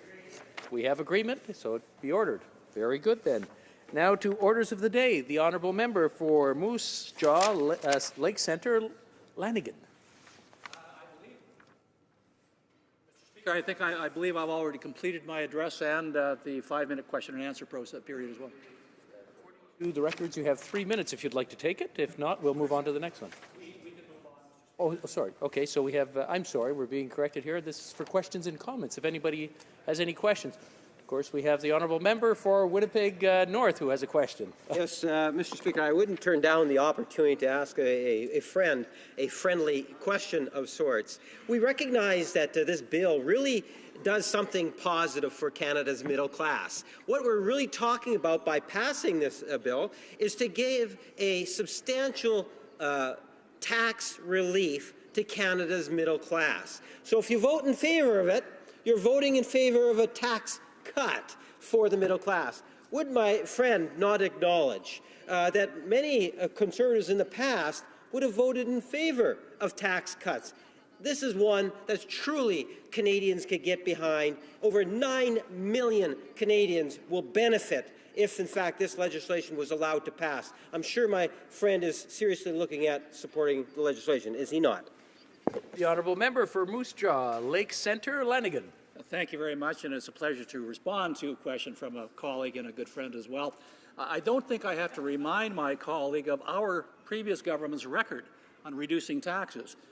Over 140 taxes were reduced in our 9 years in government and brought the tax regime for every Canadian down to the lowest level in 50 years. However, the problem with Bill C-2, as I explained in my address, it doesn't just cut taxes for some Canadians. It penalizes every Canadian by not allowing them to max out their TFSAs to the levels that our government introduced. Mr. Speaker, $5,000 a year has been cut out of everyone's contribution limits for TFSAs. That is unacceptable, and I will certainly be not supporting Bill C-2. We have time for one last very short question. The Honourable Member for Regina Leuven. Thank you, Mr. Speaker. Perhaps you've seen the movie Groundhog Day, because I started out my week asking the member for Moose Jaw Lake Center Lanigan a question about Bill C-2. And I asked him whether he was concerned that a $10,000 contribution limit over time might allow the affluent to accumulate huge pools of tax-free investments. His response that it was good to allow people to make contributions tax-free. But, Mr. Speaker, there can be too much of a good thing. So in that spirit of Groundhog Day, I'd like to ask the same question. At some point, does the member for Moose Jaw Lake Center Lanigan believe that investment profits should be subject to tax? 30 seconds or less, the honourable member for Moose Jaw Lake Centre, Lanigan. Well, I think if anyone wondered whether or not my friend and my colleague from Regina Leuven had socialist leanings, it's been cleared up right now. Mr. Speaker, when did it become a bad thing to allow Canadians to reduce their tax burden? When did it become a bad thing to allow Canadians to invest in a vehicle that lets them keep more of their hard-earned money? When did it become a bad thing to allow Canadians to keep their money in a tax-free vehicle? It shouldn't be penalized, Mr. Speaker. Socialists would like to do that. We do not. Reprise du débat, l'honorable. Resuming debate, the honourable member for Louis Hébert. Thank you, Mr. Speaker. I'm pleased to rise today in this chamber to discuss a subject that is very dear to me, that is the reduction in inequality, because in the final analysis, that's what we're talking about with Bill C-2, the Act to amend the Income Tax Act. Of course, I believe that Bill C-2 is not the ultimate destination. When it comes to inequality, there'll always be work left to do. But it's a step in the right direction, and it's a step that the government took at the earliest opportunity.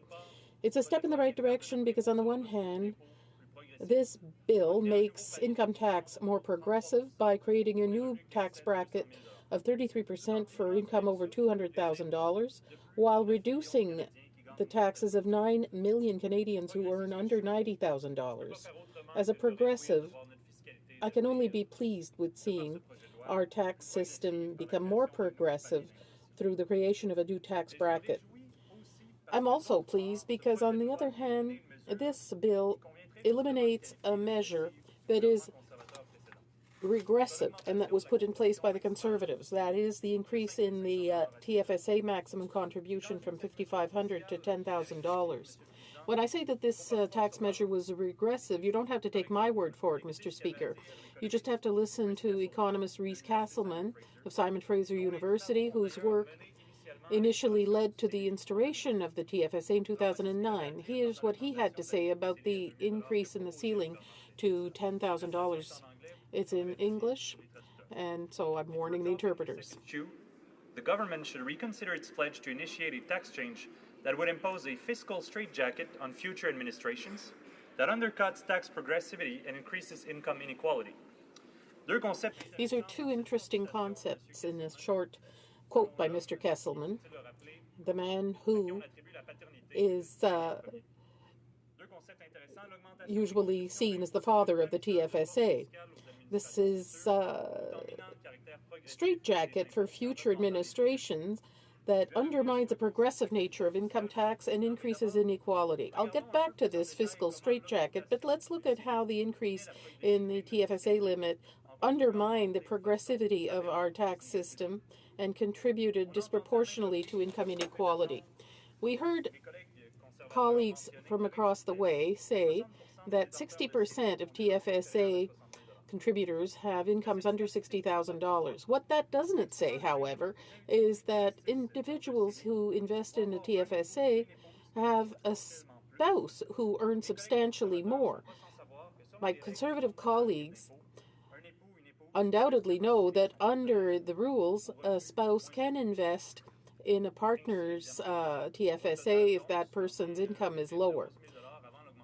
So that's a total of $11,000 before the Conservative increase. According to Mr. Kesselman, and if you want a more precise picture, look at households, not individuals. If we look at households, including single individuals, who contribute to the TFSA and who have an income under $60,000, we see that they represent 52% of TFSA holders, but only have 31% of everything invested in TFSAs. 4.4% of households who have TFSAs with an income of over $200,000 a year have 15% of the total investments in TFSAs.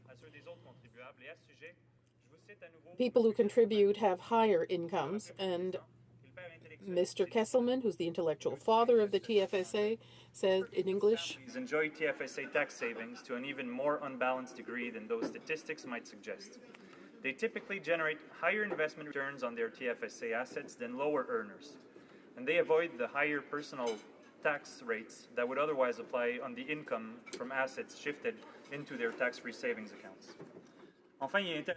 It's interesting to note that proportionally, not all Canadians contribute to their TFSAs at the same level. Only 29.2% of Canadians who have an income under $50,000 contribute to a TFSA. 99.9% of Canadians who have an income over $150,000 do contribute. So it's not surprising to hear the former Parliamentary Budget Officer, Kevin Page, who had this say about the increase in the TFSA limit.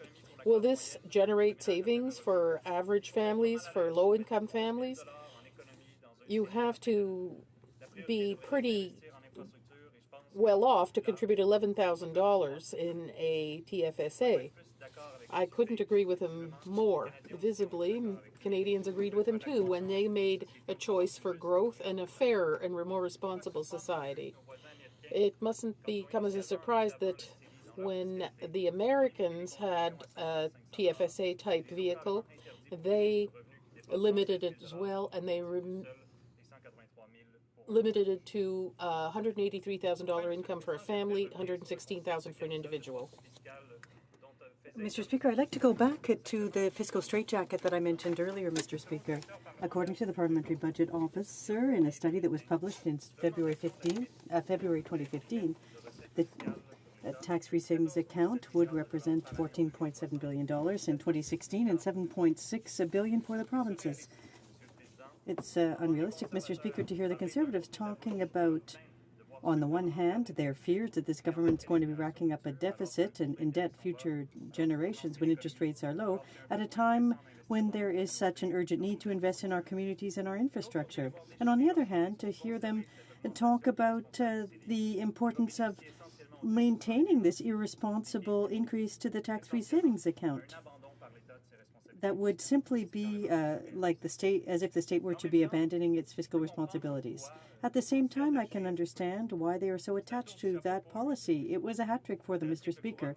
It was a triple crown. Not only is the policy irresponsible, and it enabled them to justify their lack of their disengagement, in fact, but it was an undue advantage for people who are well off and more well off, and that's who they always place their interest in. But it can't be justified, Mr. Speaker. We need to talk about this bill, Mr. Speaker, and remember that it's a part of our progressive tax measures by providing assistance to 9 million Canadians. It also reverses a regressive and irresponsible policy put in place by the previous government. This bill, Bill C2, is a step in the right direction to reducing tax inequality in this country. It's an important issue to me, and probably for that reason that I must point out that I actually got involved in politics. It's important for me because I see a trend in Canada that worries me. Since the Second World War, we see an increase in productivity. However, compensation isn't keeping pace. Productivity and compensation continue to grow up. Since the 1980s, the available income for 1% of the richest people has gone up 77%. However, for people who are in the top 0.01%, it's gone up 160%. For the 90% of the rest of us, its incomes have only gone up 19%. Approximately 70% of the net value in this country are held by the 20% of the richest people. Economic prosperity is more robust when we try to focus on equality. In the 60s and 70s, this could be seen because the IMF even put figures on the economies that could be generated And I will quote, share of the top 20% increases by 1 percentage point, GDP growth is actually 0.08 percentage point lower in the following 5 years, suggesting that the benefits do not trickle down. Instead, a similar increase in the income share of the bottom 20%, the poorer, is associated with a 0.38 percentage point in higher growth. Au final, c'est pour toutes ces raisons que je vais appuyer le projet de loi. So it's for all of these reasons that I will enthusiastically support Bill C2, Mr. Speaker, because I believe that prosperity must be inclusive, sustainable growth requires fairness. Thank you, Mr. Speaker. Questions and comments. The Honourable Member for HoC. Thank you, Mr. Speaker. The Honourable Member for Louis Hébert talked about reducing inequalities. However, I wonder if he knows that in Canada there are 2 out of all 5 people who spend more than 30% of their revenue on housing, and 1 out of 5 who spends more than 50%. So that means a third of the population that spends far too much money on housing. And these aren't people who are earning $89,000 a year or more. They're not even people who are earning $40,000 or $50,000 a year. So they will not receive any benefit from this bill. I wonder why, if it's so important to reduce this inequality, the federal government has prioritized bills that affect people earning over $90,000 a year and not, instead of people who live in poverty. Why not do something to help lift seniors out of poverty instead of going ahead with this bill? The Honourable Member for Louis Hébert. Well, I'd like to thank the member for Hochelaga for her question. It's an excellent question, in fact.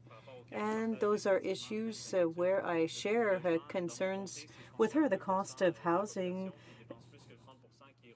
in my riding is an issue as well. Some people spend over 30% on housing. We need to look at this from a comprehensive perspective. Yes, we are abolishing the increase to the TSFA. We're taking other steps. We've committed to having a more progressive measure for children, and according to the Library of Parliament, we'll lift a number of children out of poverty. We're also investing in infrastructure, social infrastructure, affordable housing, the social economy, to enable more people to have guaranteed quality of life and to reduce inequality in this country. That's my reply to the member opposite. Questions and comments. John Rossi. And thank you to my friend and colleague for his great speech this afternoon. And Mr. Speaker, there's a clear difference between all 3 parties in this House. The NDP ran their campaign and their platform on really 2 or 3 main things, but it was a $15 a day daycare, Mr. Speaker, that was clearly not costed out, and a $15 an hour minimum wage they proposed that was really for less than 1% of Canadian workers. What the Liberal plan offers, Mr. Speaker, is real change and tax relief for middle-class Canadians with the tax cut. And more importantly, Mr. Speaker, the Canada Child Benefit is going to put money back in the pockets and hands of families that need it the most. Not like the universal child care benefit that the NDP and the Conservatives both supported, that gave the same checks, Mr. Speaker, to millionaires equal to those that needed it. There's no question that the Canada Child Benefit, Mr. Speaker, is going to be better for 9 out of 10 Canadian families. And I asked my honourable colleague if he can talk about what the Canada Child Benefit will be, the impact it will have in his riding. Thank you, Mr. Speaker. The Honourable Member for Louis Hébert. Well, I thank my colleague for his question. We need to look at the comprehensive approach from the government. Yes, we have tax cuts coming in C2. We've got the benefit for Canadian children that will lift 375,000 children out of poverty. There will be 1,000 in my riding alone that will be lifted out of poverty. To go back to the issue of seniors, so there is also an increase to the GIS. We committed to that. It would have been impossible for the NDP to achieve something like that with their eliminating the deficit at all costs, a measure that was in their election campaign. So Bill C2 isn't a miracle solution for everything, but it is certainly a step in the right direction. Member for Saskatoon, Saskatoon Grasswood. Thank you, Mr. Speaker. Changes to the Income Tax Act, as proposed by this new government, is a major concern for entrepreneurs and professionals coast to coast to coast. These are the people, Mr. Speaker, that drive our economy, the small business owners that have taken a chance in their life and through their hard work are now being rewarded. Now this government has taken the initiative out of our most ambitious people in our country. The doctors who have studied for years have made huge sacrifices and have built up huge debt, but knowingly there is a reward for them at the end of the day. I can tell you, Mr. Speaker, last week I went to a young optometrist in Saskatoon. She was just starting her career. She's under 30 years of age. The professional spent the better part of her 20s in school. She graduated with a mound of debt. This was a concern for sure, but at the same time, this young professional was confident that over time she could make it up. Now we're just not too sure about this young optometrist. With this plan of more taxes for higher income earners, we are discouraging success and are actually punishing those who are high achievers in this country. Mr. Speaker, Saskatoon will be the home of a much-needed children's hospital. This has been a dream of ours in our province of 1.2 million for decades. But I can tell you, many families in our province were forced to send their sick children to centres like Calgary, to Edmonton, to Toronto, even to Minneapolis, Rochester, and New York. We now have the opportunity in our province to have these sick children stay at home and be well attended. Construction has started on this project in the Saskatoon area, and optimism, Mr. Speaker, is very high. But I can also tell you, Mr. Speaker, there is a legitimate concern about where the doctors will come from to feed this fabulous facility. This is a specialty area, and it's competitive for these specialists. Not only do we compete with other provinces like Alberta, BC, and Ontario, but with these proposed changes in the Income Tax Act, we will be losing our professionals to other parts of the world. What good is the bricks and mortar if we can't staff this facility with highly qualified professionals? How can we be competitive with this extra burden on those that are in this tax bracket, Mr. Speaker? They will just simply pick up and leave Saskatchewan and leave Canada. This is called brain drain. And this Liberal tax plan will certainly lead to an exit of professionals right out of this country. I have talked to many doctors and dentists who employ a lot of people in our city, and they don't need to be putting in extra hours, Mr. Speaker, knowing they will be paying more tax to this government. Many have said they will just simply cut back their hours. So instead of serving the public for 6 or even 7 days a week, they have all said, you know what, we're just going to cut back our hours. I will even say this, Mr. Speaker, professional athletes already have apprehension of playing in Canada. Let's take the NHL players in Ottawa, in Montreal, in Toronto, along with Calgary, Edmonton, and Vancouver. With higher taxes, they can simply make their decision, telling their agents when they're free agents, we simply don't want to play in Canada. When free agency hits, they have the option. They can actually put a no-trade clause into their contract not to be based on a Canadian soil team. The reason is simple, Mr. Speaker. Hockey is a business, and players know they only have a small window of opportunity to make their living. Taxes matter in this age group. It's no coincidence that the playoffs were to open today in the NHL.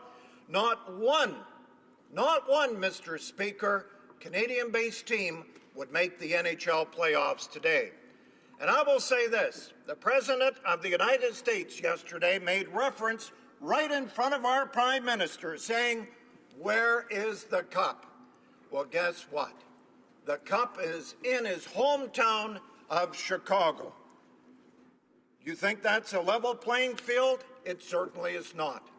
How about the members across from me? Could it be another 50 years before you Maple Leaf fans can plan a Stanley Cup parade down Yonge Street with this tax plan? You know what? The same goes for the entertainment business. Canada's most talented today come from a zip code instead of a postal code, and this is going to make it worse. Canadian charities, I can tell you, Mr. Speaker, are very concerned with this Liberal tax plan and this C bill. High wage earners over the years have been very generous with their money in our communities in Canada. If not for this group, many social organizations would not be around today. These are the people that dig deep for charities so that they can provide the necessary programs that are needed in our communities. I know I sat on many charities in my city over the years, and if it wasn't for some of these professionals, we would have closed our doors long before now. Charities that don't need federal handouts but can continue operations because of this class of people who give back to the community in many, many ways. We have all been in offices that have local art on the walls. That's because people give back to their communities so others, Mr. Speaker, can enjoy their lifestyles and their passion. Well, the Liberals originally introduced this new system of tax breaks. They promised it was going to be revenue neutral. 4 months later, though, the finance minister has conceded right here in the House that this plan is not revenue neutral at all. Guess what? A recent report from the Parliamentary Budget Officer estimates that the cost actually could be closer to $1.7 billion. And we already know, Mr. Speaker, this government has blown by their $10 billion deficit per year that they promised during the election campaign. We are at least $18.4 billion and climbing every day. We can't wait for this budget to come down to find the number on March 22nd. So who's going to pay for this, Mr. Speaker? I ask you that because it will have to be repaid at some time. Is it our kids or our grandchildren that will pay for this Liberal tax plan? Broken promise was grossly miscalculated, completely eliminating the billion-dollar surplus, I might add, Mr. Speaker, that our government handed over to the Liberals last year. Our Conservative government, rightfully so, Mr. Speaker, believed in the capacity that people needed to save for the future. A future that requires, at one point or another, taking money out of the popular TFSAs at any time for an emergency. This was designed to take the burden off the federal government in future years so that they could redirect much-needed money to other programs in this country. Now there is no incentive at all to put money away. The very popular TFSAs have been sliced back. Many families and seniors in my riding of Saskatoon-Grasswood are not happy at all with this new Liberal tax plan. The report yesterday, Mr. Speaker, said it all in the Globe and Mail, and I will quote, "The more we get to know about TFSAs, the more they demand the attention as a vehicle for retirement saving." Our previous Conservative government introduced this program. It was a great tool for investing and even investing for their first home. Mr. Speaker, Canadian household debt is at an all-time high today. This country lost 2,300 jobs last month instead of the expected gain of 10,000. Canada's unemployment rate is at 7.3% today. That is the highest level in 3 years. Mr. Speaker, it is only going to get worse with this new Liberal tax plan. I say to you, I will not support Bill C2 today. Thank you. Questions and comments? The honourable member for Winnipeg North. Thank you, Mr. Speaker. I find it truly amazing that you would have a Conservative attempt to lecture a government on the idea of a balanced budget, let alone a surplus. let's get a couple facts on the record. Number one, there was no surplus. Only in the minds of the Conservatives can they possibly twist the truth of reality to try to give an impression that there was in fact a surplus budget. It's bogus, Mr. Speaker. There was no surplus, and the Conservative Party added, while in government, $150 billion to Canada's debt. They have demonstrated over the years that they do not have the capability of being able to deliver a balanced budget, let alone a surplus budget, Mr. Speaker. And the record at the end of this fiscal year will clearly demonstrate that to be the case. The only party that has delivered on surpluses and balanced budgets has been the Liberal Party governments of Jean Chrétien and Paul Martin, Mr. Speaker. And in time, Mr. Speaker, we will be able to see balanced budgets into the future. My question to the member is, will he not at least acknowledge history will clearly show that the Conservatives have failed at balancing budgets, Mr. Speaker, that it is only a Liberal government that has delivered on such a thing? The honourable member for Saskatoon-Grasswood. Thank you, Mr. Speaker. It is Friday in the House, and we will not be here next week, so I guess this honourable member from Manitoba needs a history lesson. We did give them a surplus, Mr. Speaker, of over $1 billion. And you know what? We are really excited for this new government because of this bill, because we know it's $30 billion. We've talked $150 billion deficits with this government. We will have a history lesson with this government when they're done, and Canadians 4 years from now will realize the mistake that they made on October the 19th. Hear, hear. Questions and comments? The honourable member for Prince George, Peace River, Northern Rocky. Oh, sorry, I'm afraid I got the wrong person here. It's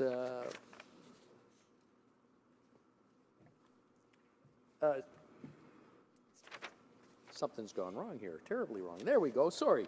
Halliburton, Kawartha Lake, Brock. My apologies. Thank you very much, Mr. Speaker, and I appreciate the kind words from my colleague. And if the member opposite wants to come over to this side of the House, I have it on my iPad, right on your Finance Ministry website. I'll show you the surplus. If you'd like to come over, I'm more than happy. There's a seat here. Sit right next to me, and I'll show you those. And then you can see for yourself, and maybe you can you dispense with those words. To my friend from Saskatchewan, Mr. Speaker, we here know on this side of the House the value of giving people more money in their pockets to use to spend on their priorities. These people work hard. The taxpayers work for it. They deserve to spend their money as they want, and they should be able to do so without hands from the government in their pocket continuously soaking them for everything they have. That puts people in poverty. That does not allow businesses to invest. And it's a terrible cycle we're getting into. Mr. Speaker, my friend here from Saskatchewan mentioned about investments in a charity. I'm hoping he can talk more about that because that is important. I'd also like him to talk about how maybe these liberalnomics that we're seeing is hurting jobs. We're seeing the jobless rate, the highest rate in 3 years. So I'm hoping my friend from Saskatoon can comment more on that. Thank you. Before we go on to the honourable member from Saskatoon-Grasswood, I just want to remind the members that they are speaking through the speaker, and if I come and sit next to you, just everything will shut down, so I don't want that to happen. The honourable member for Saskatoon-Grasswood. Thank you, Mr. Speaker. Yes, like I said in my speech, we have waited decades for a children's hospital in our province. Our province has rallied around this facility. As I said before, Mr. Speaker, we have sent our sick children out of the province far too long. And this community of ours in Saskatchewan of 1.2 million people have rallied around this facility to keep this charity local. But we are worried. We are worried about the specialists needed to keep this open. We are deeply concerned. And I will also say this for charities, because Saskatchewan is one of the best in donating. Last week, Kinsman Telemiracle, Mr. Speaker, raised over $5 million on a televised telethon that lasted over 2 days. That's the charity of Saskatchewan people. But I'll tell you this, Mr. Speaker, with this tax plan, they won't have the money to donate. What will happen to the Kinsman Telemiracle? What will happen to the Children's Hospital when they have their hand out looking for money from the citizens of Saskatoon and Saskatchewan? Reprise du débat, l'honorable député de Salaberry. Resuming debate, the honourable member for Salaberry-sur-Loire. Thank you, Mr. Speaker. The Liberals have repeated time and time again that they have a plan for the middle class. They promise change, fast, urgent, positive change. But since they've come to power, we've seen very few details on how they're going to put their plans into action, or on their timelines, or their targets. Bill C-2, which will modify the Income Tax Act, is the beginning of a plan, and that's why I salute the proposal to drop the maximum amount eligible for TFSAs down to $5,000. However, the Liberals have added to this bill a change to tax rates that will not benefit those who need it the most, those who earn less than $45,000 a year. Mr. Speaker, the limit of $10,000 from the Conservatives for the TFSAs made no sense. It benefited only the most rich in our society. And that's been confirmed by a number of economists, and that was confirmed right from the moment the Conservatives announced that measure.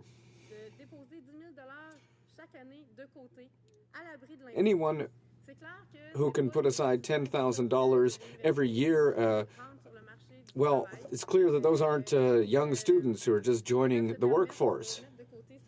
Those aren't the kinds of people who can set aside $10,000 a year easily. It's not the average worker in Quebec or Canada who earns an average of $31,000 a year, or anyone who earns $45,000 a year or less. And that's about 2/3 of the population. The cost of this measure to the state would have been enormous, while the Conservatives said that they were champions of cutting taxes. Raising the TFSA limit to $10,000 would have forced more taxes onto the backs of the least fortunate. And if I quote Mr. Bourque, a researcher who says, this tax benefit is a real time bomb for the finances of the federal and provincial governments. Such a measure would go against any principle of social solidarity and fiscal justice and would contribute to widening the gaps in income in our society. I also have another quote, and this is particularly egregious, allowing the richest in our society to put even more money aside tax-free when those who need help the most are unable to do the same thing. And in addition to that, this measure means that there are a number of social programs that would be affected. For example, a researcher at CD Howe noted that increasing the TFSA limit was a short-term electoral tactic that would lead to real problems 10 or 15 years down the road, because by allowing people to put more money aside in tax shelters, the government won't be able to afford things like Medicare, old age security, and long-term health care. And that's why the proposal in this bill to bring the limit back down to $5,500 is a good measure, in my opinion, and it's definitely a step in the right direction. Unfortunately, Bill C-2 has a major problem, a bad change to tax rates, and I hope that that will be fixed when this bill is sent to committee for study. Mr. Speaker, we're in a troubling economic context right now. In Quebec, hundreds of workers from Bombardier were recently laid off. The low dollar means that groceries are more expensive. Just have a look at the cost of vegetables, fruits and vegetables, and you can see how that's affecting seniors, single-parent families. Single mothers are having a hard time paying for healthy food for their children because of this. Now, this Liberal plan is not going to help them. It's going to help the richest people in our society. This bill is going to help those who earn between $45,000 and $90,000 a year. Does the minister not realize that the average income in Canada is $31,000 a year? That means that 2/3 of Canadians will not get anything, zip, zilch, in help from this bill when they need it the most. According to the PBO, 18.9 million people will get absolutely nothing from this Liberal measure. What's even worse is that those who earn the most are going to get a great tax credit from this Liberal government. Every member of the House of Commons is going to get an extra almost $700 that they don't need. And Mr. Speaker, according to StatsCan, about 90% of the people in my riding of Salaberry-sur-Loire earn less than $50,000 a year. 90%, that's a lot. So 90% of people in my riding who will get just crumbs, and that's just those who earn over $45,000 a year. Over half of the households in my riding will get absolutely nothing from this measure. And like most of my colleagues, I would rather give my tax credit to somebody in my riding who really needs it. A social worker in Huntington, for example, who is working every day to offer the best services possible to their neighbors. We need to do much better for Canadians. The Liberal government is not up to the task, and we saw that with the KPMG scandal that's been making headlines in recent days. The CRA signed a secret agreement with this firm which helps accountants and millionaires, and thanks to this agreement, these millionaires will pay their taxes without penalty and without interest. CBC Radio-Canada has called this an amnesty. What message is the Liberal government sending? Well, if you have millions of dollars in the bank, you can do whatever you want. You can avoid paying your taxes. And, well, you know, we might affect your taxes a little bit, but no, not really. This Liberal government is not fighting inequality, growing inequality in our society, and the attitude of the Canada Revenue Agency is not helping. The NDP's proposal would help many Canadians who don't have access to programs like income splitting. It would help them make ends meet. Instead of reducing taxes for those earning $45,000 to $90,000, we need to lower taxes for those earning less than $45,000 a year. We should lower that lower taxes for that tax bracket by 1% to 14%. This would allow 83% of taxpayers who earn less than $45,000 a year to see a real change in their tax bill, and that'll put money in their pockets, and that's not what we see in Bill C2. According to the Parliamentary Budget Officer, 9 million Canadians would benefit from the measure proposed by the NDP. This would also give an extra helping hand to all kinds of workers in my riding. And that's why we got into politics. At least that's supposed to be why we're working here. We're here to reduce inequality and to ensure that there's less social and economic injustice in our society. This would have a similar cost to the Liberal measure, and it could be paid for with an extra 0.5% tax increase for big corporations. And this would even lead to a surplus that could improve programs that help workers with very low annual salaries. There's a lot of work left to be done to improve C2, and I hope that the government will listen to our suggestions. The NDP is a progressive party, and we are proposing very realistic measures to help the real middle class, the people who really need it. So here are a few subjects that could make a difference in the daily lives of people in my riding.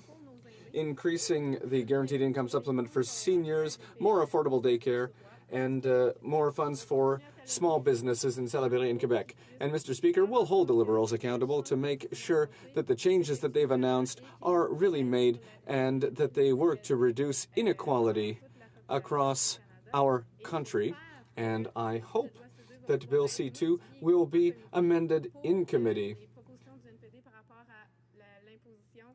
to take into account the NDP's proposals when it comes to tax measures. Thank you. Questions and comments? For St. John, Rothsay. Thank you, Mr. Speaker, and thank you, Member Opposite, for your speech, and I appreciate your passion on the subject. But, Mr. Speaker, in all honesty, I think there's some things that we need to clarify for the record.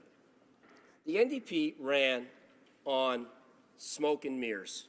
And a lot of things, Mr. Speaker, in the NDP platform, quite simply, were not embraced or trusted by Canadians. And I go back, Mr. Speaker, and talk about the $15 a day affordable daycare, which was not costed out, Mr. Speaker, which many provinces across this country were not going to buy into. Let's talk about the $15 an hour minimum wage, Mr. Speaker.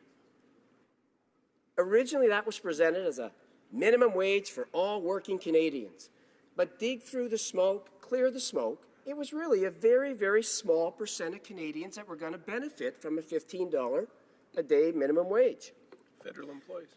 The biggest question I have to the NDP, Mr. Speaker, and I've asked this several times during this debate, is if the NDP were so passionate about protecting working-class Canadians and low-income families, why did they support the UCCB, along with the party opposite the Conservatives, the universal child care benefit that gave the same benefits to those making hundreds of thousands of dollars to families that needed it? Why did they support that? And that is my question to the member opposite. Why did you support the UCCB as a party when the Liberals are putting forth the Canada Child Benefit, a program that's going to benefit 9 out of 10 Canadian families, lift hundreds of thousands of children out of poverty? But no, the NDP did not support it.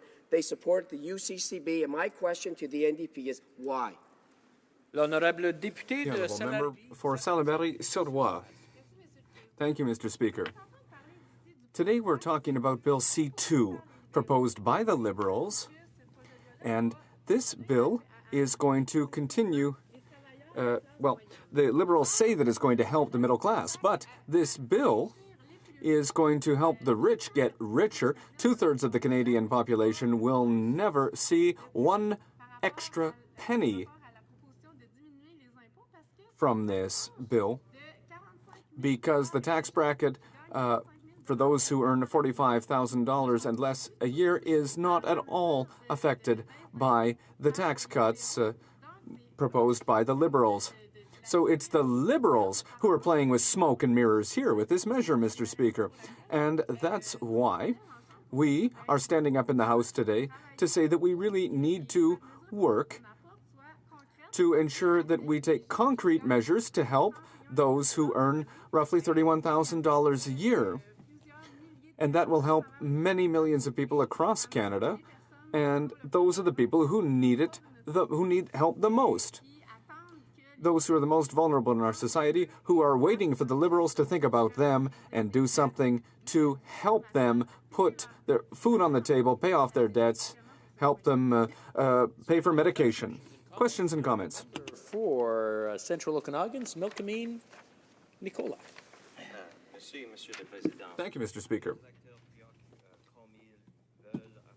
My constituents want to attract more doctors, but the Liberals are taking a lot of money out of people's pockets. During the election, the NDP leader said that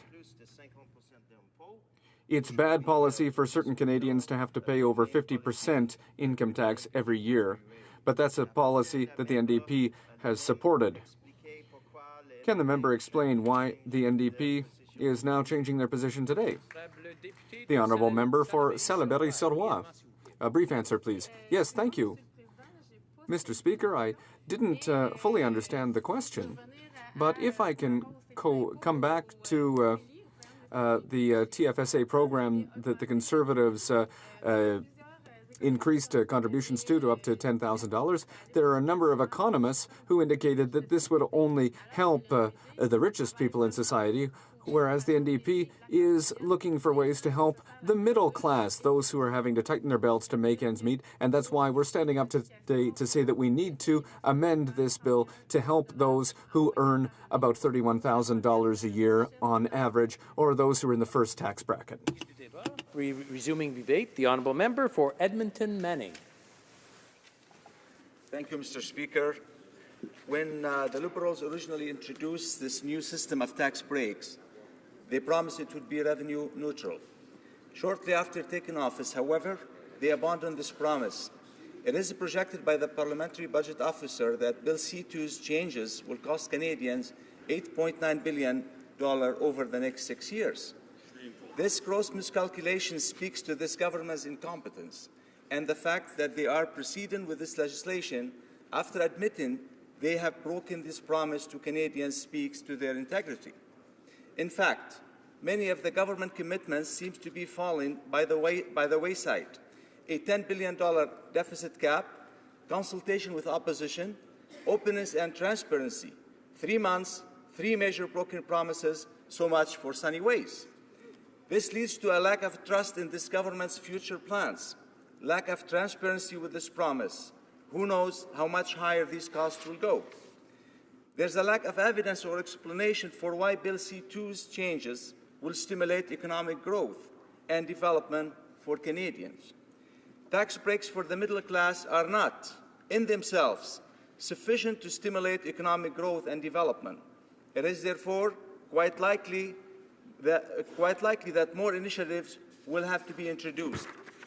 These will require even more money from the government. This money will either have to be drawn from reduced spending on public services or from the taxpayers' base. Given the vulnerable economic state of Canada, tapping further into government revenue is particularly risky for this country as a whole and also for individual Canadians. The government continues to move ahead with these types of long-term commitments, even amidst a struggling economy, weakening dollar, and plummeting oil prices. Canadians are asking how much higher the costs will go. These kinds of commitments are one more chip into creating long-term structural deficits and, in turn, discourage investment and growth into struggling economy. Our Conservative government worked very hard every day in office to stretch every cent. We left this government a surplus and expected that to be spent with caution. It seems that work was all for nothing. The Liberals continue signaling that they plan to run massive, long-term structural deficits, which will increase the burden on taxpayers and leave Canada more vulnerable to sudden economic shocks. Our government caucus will continue to stand up for taxpayers and press this government to approach spending in a responsible manner to protect against risk, to ensure stability and long-term prosperity. Mr. Speaker, on the subject of changes to the tax-free saving accounts, all Canadians over 18 may contribute to TFSAs for all purposes, not just education and retirement savings. This makes the savings mechanism the most flexible way for all to save.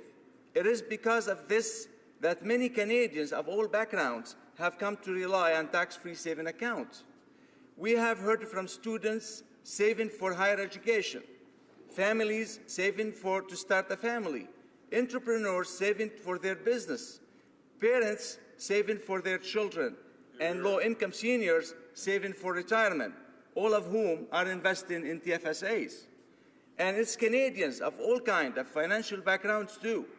The majority of TFSA accounts belong to low and middle-income earners. The fact is that 2/3 of TFSAs are held by tax filers with incomes less than $60,000. What kind of message do you think the government is projecting when they are taking away the ability for Canadians to save for their future while racking up massive deficits? Why does this government continue down a path of a nanny-state approach, limiting choice for Canadians to save their own money? These are not mandatory contributions. In contrast, the Ontario Liberal plan for a provincial pension plan is.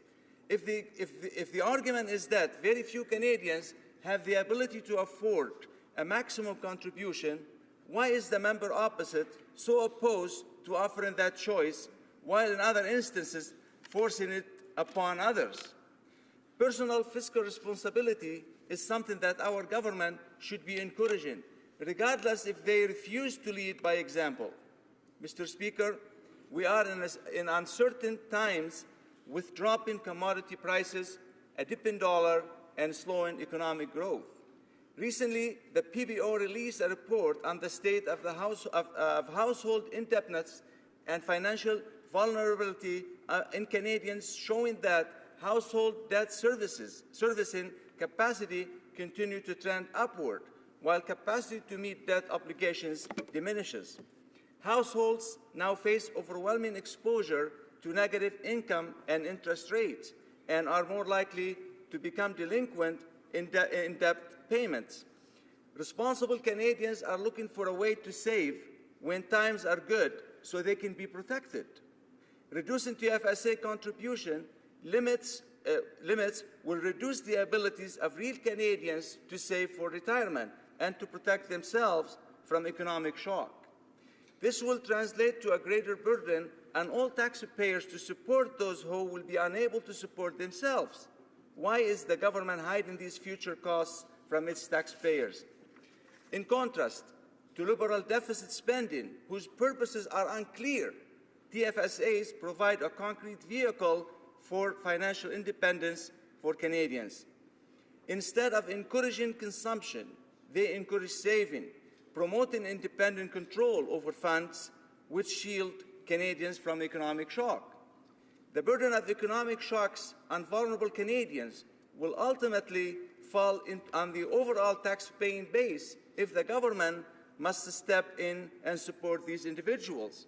Money will come from taxpayers or public services will be compromised for the expense of increased government financial support. TFSAs remove barriers for all Canadians to maximize their financial positions. TFSAs are open for all Canadians over 18 years old and who have valid social insurance numbers. They are simple and accessible. Anyone can contribute any amount. They encourage financial literacy and curiosity. In fact, the majority of TFSA accounts belong to low and middle income earners. TFSA allows investments, any sort of investment, deposited into them to grow tax-free. TFSAs make retirement savings more accessible, simple, and compelling. If individuals do not save enough for retirement, all tax-paying Canadians will ultimately be responsible for the burden. The government's spending plans, including its nebulous deficits, are risky. We have seen no concrete evidence for targeted growth plans. Savings will shield vulnerable Canadians from the risks involved. Conversely, limiting saving tools will limit economic self-protection and make Canadians more economically dependent on the government. This is dangerous given the lack of clear economic plans and directions from the government. Government dependence will likely translate to higher taxes for Canadians across a wide socioeconomic spectrum. Mr. Speaker, in popular debate, the media, and in academic research, a brain drain out of Canada is cited as a very real possibility. Most doctors, lawyers, and other skilled professionals are found in upper tax bracket, and their departure could be very dangerous for Canada. Progressive taxation reduces investment, risk-taking, and entrepreneurial activities, since a large share of these activities is done by high-income earners. The substitution effect of principle that essentially states, I'm getting less money for each hour I work, therefore I should work fewer hours. Tax avoidance through reporting less income, using tax planning techniques to reduce the tax burden, working fewer hours, or even not seeking job promotions are very real possibilities. Progressive income taxes reduce the returns for education, since high incomes are associated with high level of education. They reduce incentives to build human capital, the kind of investment the Prime Minister talked up in Davos, while turning his back on our resources sector. Academic consensus among experts is that taxes on both corporate and promotional income are particularly harmful to economic growth, as economic growth ultimately comes from production, innovation, and risk-taking. Mr. Speaker, their conclusion is that tax rates over 50% will not raise revenue between provincial and federal income taxes for top tax earners. This is what would happen under Bill C-2. Mr. Speaker, I will not support Bill C-2. Thank you. Questions and comments? The Honourable Member for Fleetwood Port Kells. Well, thank you, Mr. Speaker. Caught the speech a little earlier by the Honourable Member from Saskatchewan. I forget which riding, sir. I spent some time in Manitoba, and I know about the concept of meadow muffins, and we've just been delivered a big plate of them. Let's talk about the surplus. They tried to balance the budget. They tried to give us a surplus. I'm sure they did. We found out just this morning that over $1 billion of that should have gone to First Nations education. Billions more should have gone to our veterans, to people waiting extraordinarily long times for family reunification. The cuts that they applied certainly contributed to the bottom line, and they still failed to balance the budget. So let's talk about TSFAs. I thought the member's comment was interesting when he said tapping into government revenues isn't such a very good idea. But that's precisely what TFSAs do. Because, as their own former finance minister, Joe Oliver, at least was prepared to admit, that in the future, allowing higher TFSA limits will in fact defund government. And when asked about the impact of governments in the future, ability to help people, the answer was, well, we'll leave it to the member from Calgary Heritage and his grandkids to figure out how to square that. So, who's actually benefiting from the TFSA except for the very wealthy? Who suffers except for the rest of Canadians? The Honourable Member for Edmonton Menning. I thought this more of a speech than a question that touched on so many. I do believe, I just want to say one thing. We're discussing here financial figures and indices, and we're discussing true figures of economic factors. This is not about a political position this party takes or that takes. This is about Canada and Canadians, and therefore I would like to say to you, if you don't believe in TFSAs, why you're keeping it to $5,500 and believing in TFSAs? Because you do believe, because this government believes that this will benefit them with the Canadian taxpayers, that will benefit their votes down the road and their position, and that's why they're keeping it, and that's why they're trying to play double standards here. Okay. Questions et commentaires, and I do mean questions. Questions, comments? There has to be a question behind it. L'honorable député de... The honourable member for Rimouski-Neigette, Témiscouata-les-Basses. Thank you very much, Mr. Speaker, and thank you to my colleague that I see regularly at the Finance Committee. I thank him, too, for having clearly expressed the Conservative Party's will to protect the wealthiest in our society to the detriment of all Canadians. And this was done twice. First of all, when he talks about taxation, he seems to be referring to the Conservatives' will to going toward a flat tax, which obviously would be paid for by the lower income earners and the middle class to compensate for the lower taxes paid by the richest. I'd also like to get back to the question of TFSAs. When my Liberal colleague put a question or made a comment to the effect that only 7% of Canadians contribute the maximum, the ceiling established currently for TFSAs, by doubling that amount, it'll be the same 7% who double their contribution. In the long term, this will be very damaging for public finances, since the parliamentary budget officer said that almost 0.7% of the GDP cannot be spent on international aid. That's too high, but that would be spent for this measure. So how can he advocate for that, knowing that it will be such a burden for Canadian public finances? Member for Edmonton Manning. Thank you, colleague. I've enjoyed having him on also on the Finance Committee. All I can say is that 11 million Canadians have contributed to TFSA's accounts.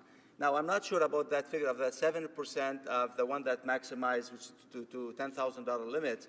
But in fact, that if those figures are correct, that means we still have major number of Canadians that they have contributed and they've enjoyed having to contribute to TFSAs. That mean to their own benefit to do so. So again, we have the right to say that majority of Canadians are with it, they like it, they've enjoyed it, and it's going to be beneficial for Canadians in the long term if we're thinking of doing investment on the long term for our future generations.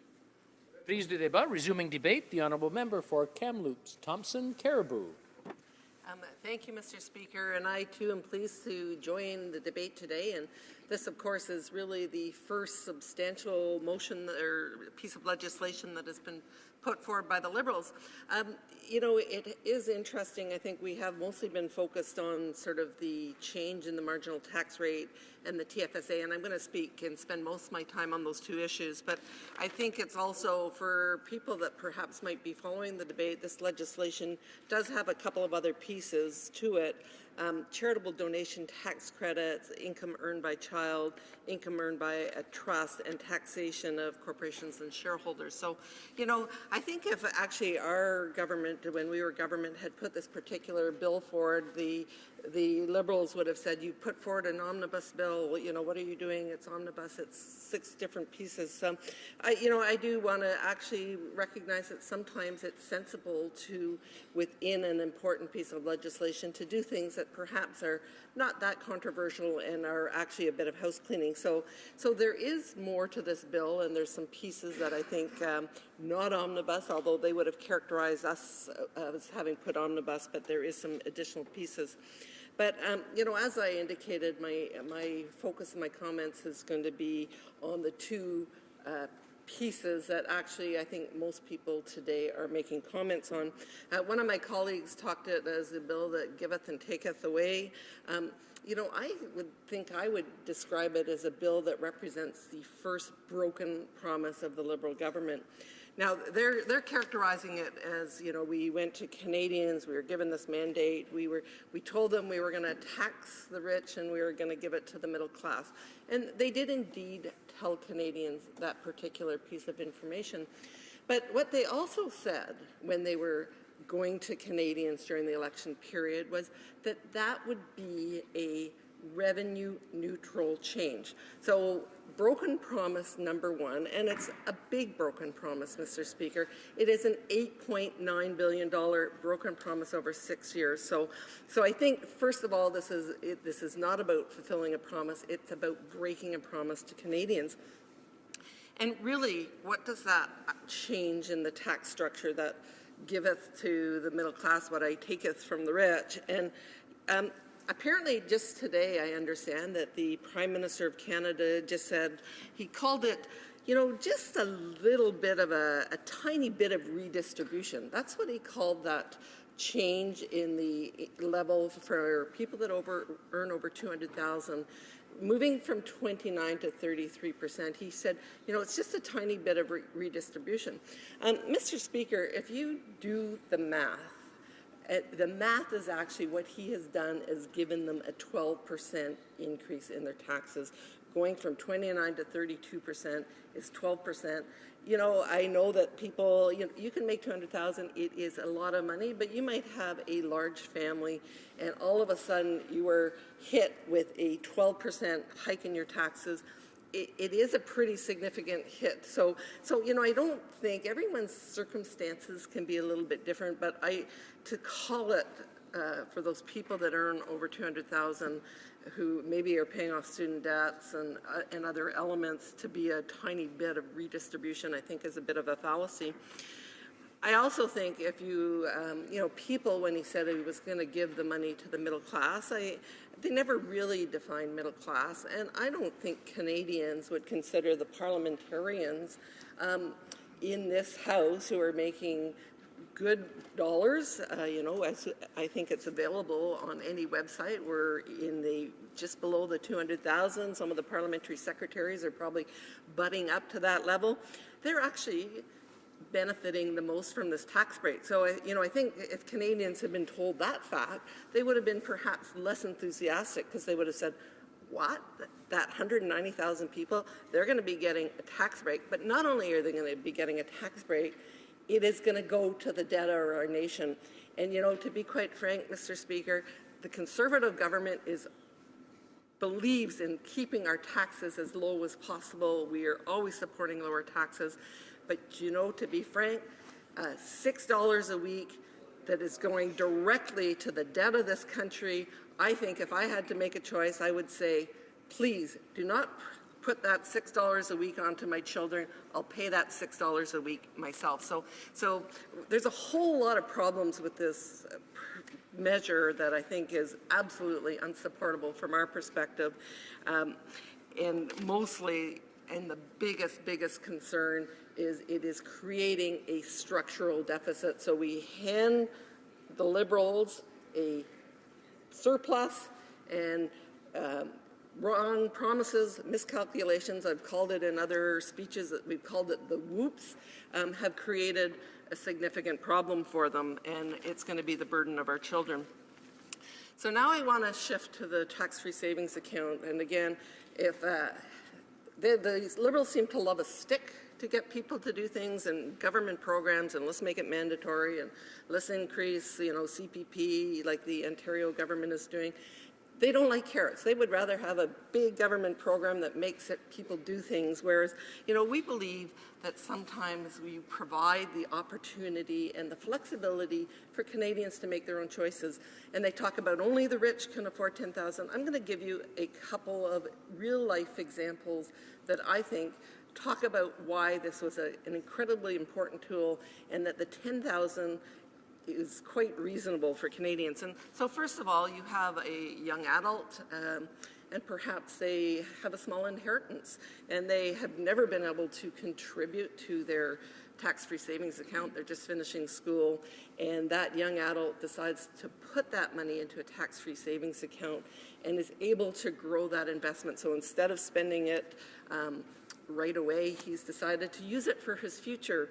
And he then has an opportunity, perhaps in a couple of years, to use that particular TFSA to buy his first house. Is that an inappropriate thing to do? I think it's a very reasonable and sensible choice for someone that might want to make who otherwise would have had no options.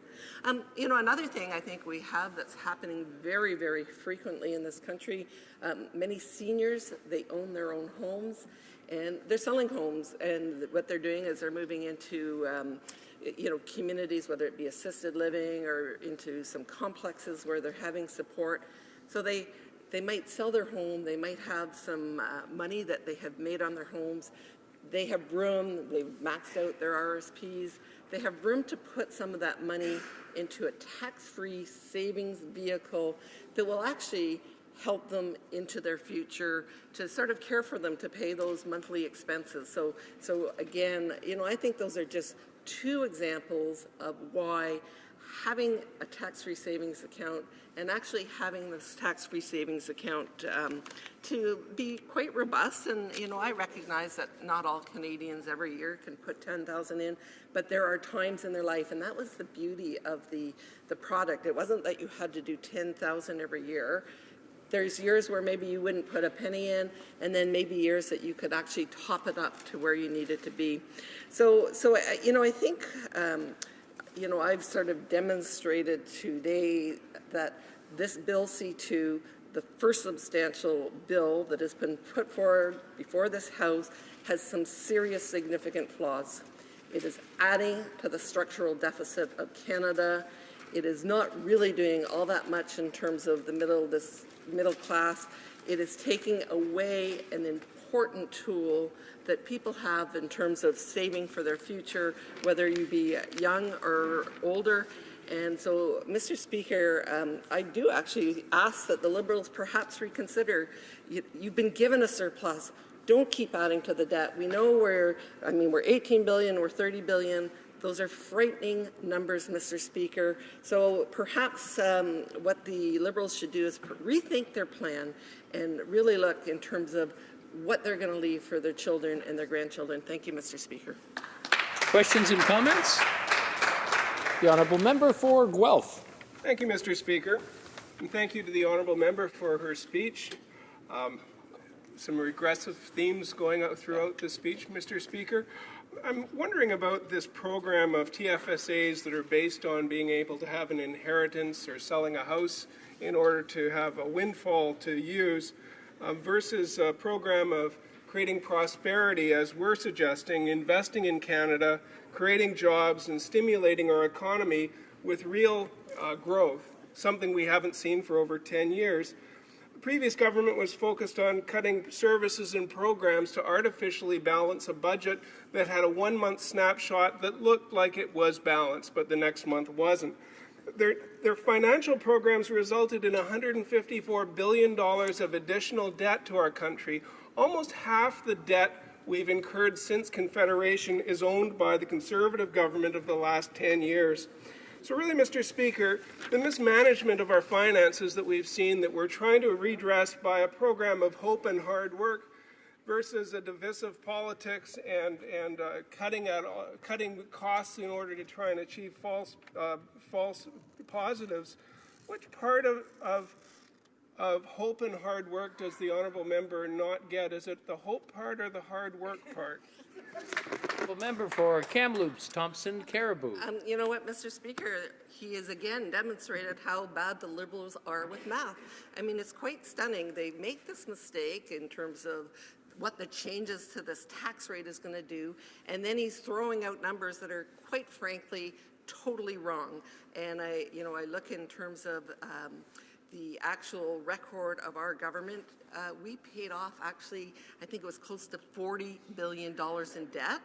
We did, during a global recession with the world, did enter into some stimulus spending. But I want to say this, and I want to say this here, is when Minister Flaherty stood up in this House and talked about, during the worst global recession, targeted spending, what he also did was he said, we have a plan, and this is a plan to get back to balanced budget.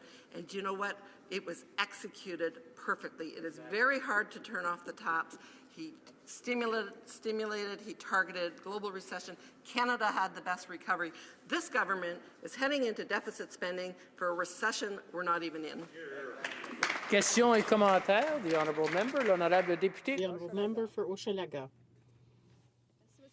Thank you, Mr. Speaker. I pushed a question earlier to the member for Louis Hébert about income inequality. I could put the same question to this Conservative member. I'm wondering why Liberal and Conservative governments are stubbornly try to help people who already have financial resources through a TFSA. In my riding of Hochelaga, the majority of people don't even have enough money to pay their rent. So how are they supposed to be able to put a bit of money in a TFSA? Those are the people who need help. And why aren't priorities put on helping the people like that get out of a difficult situation and combat inequality rather than help people who have far less difficulty? You know, I think what the member is failing to do is recognize what it was a scope of things that our government did. And TFSAs was one tool. You know what? A government has a responsibility to help all citizens and to provide the tools and opportunities for their success. And certainly, we did many, many things for the people that have challenges in their life, whether it was increasing the biggest increase to the guaranteed income supplement, whether it was the many, many measures that we brought in terms of helping those with disabilities, whether it was the 130 tax cuts that were a positive impact, or the GST that went from 7% to 6% to 5%. So what I fail to realize is why the NDP have such an objection to providing a tool that will allow people to move forward, to be self-determining in terms of what they're doing and how they're doing it, instead of always going to government knows best, government has to run a program. Let's not give tools to the Canadians. Let's make sure we have a big bureaucratic government program to do it. Resuming debate, the Honourable Member for St. Albert, Edmonton. Thank you, Mr. Speaker. I rise in opposition this afternoon to Bill C-2, an act to amend the Income Tax Act. Bill C-2 would implement the Liberal so-called middle-class tax cut. The biggest problem with the so-called Liberal middle-class tax cut is it actually doesn't cut taxes for middle-income Canadians. I'll get into that in just a minute. Bill C-2 would see that the federal income tax rate be reduced from 22% to 20.5% for Canadians earning less than $200,000. It sounds pretty good on the surface. And I guess during the election campaign, a lot of Canadians thought it sounded pretty good. But, like everything, the devil is in the details. What does it actually mean? How much are Canadians actually going to save? The answer, Mr. Speaker, is not a lot. Take, for example, a Canadian who earns between, $62,000 to $78,000. How much would that Canadian save under the Liberal so-called middle-class tax cut? The answer is about $117 a year, or $2.25 a week. What does $2.25 get you in Canada these days? I think you'd be lucky to get a double-double at Tim Hortons. Mr. Speaker, what about then someone, who's making $48,000 to $52,000? How much would they get back in the way of the Liberals' so-called middle-class tax cut? $51 a year, or less than $1 a day. I think you'd be lucky to be able to get a donut or a muffin from Tim Hortons in the morning for less than $1, but yet that's what the Liberals are offering Canadians earning $48,000 to $52,000 a year. But how about those Canadians who earn $45,000? I'd say that's pretty well smack dab in the middle of middle class. How much are they going to get under the so-called Liberal middle-class tax cut? Or perhaps maybe those under $45,000, how much are they going to get? You know what the answer is? Zero. Zip. Nada. Wow. Shame.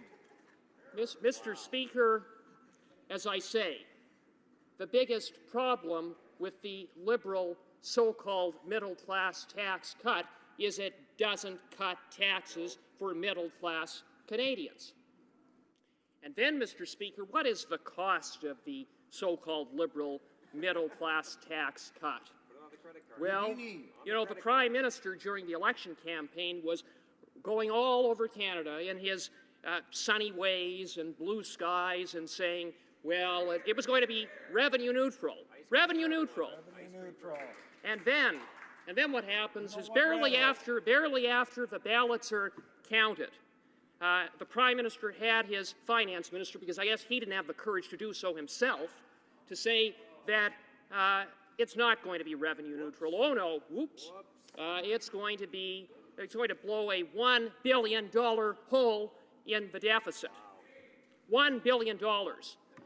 And then we just found out from the parliamentary budget officer that, it's not a $1 billion hole, it's more like a $1.7 billion hole in the deficit. And that's, Mr. Speaker, on top of the billions and billions and billions of dollars that this government keeps on digging as they blow through the $1 billion surplus that the previous Conservative government gave them.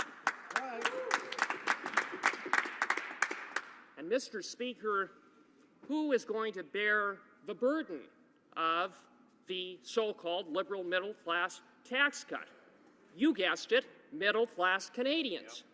You see, in order to pay for their so-called middle-class tax cut, the government is going to roll back TFSAs, tax-free savings accounts, roll back the most flexible investment mechanism available to Canadians, roll back the opportunity for students to save for higher education.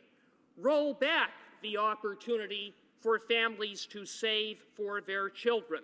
Roll back the opportunity for entrepreneurs to save for their small businesses. Roll back the opportunity for seniors to save for a later day.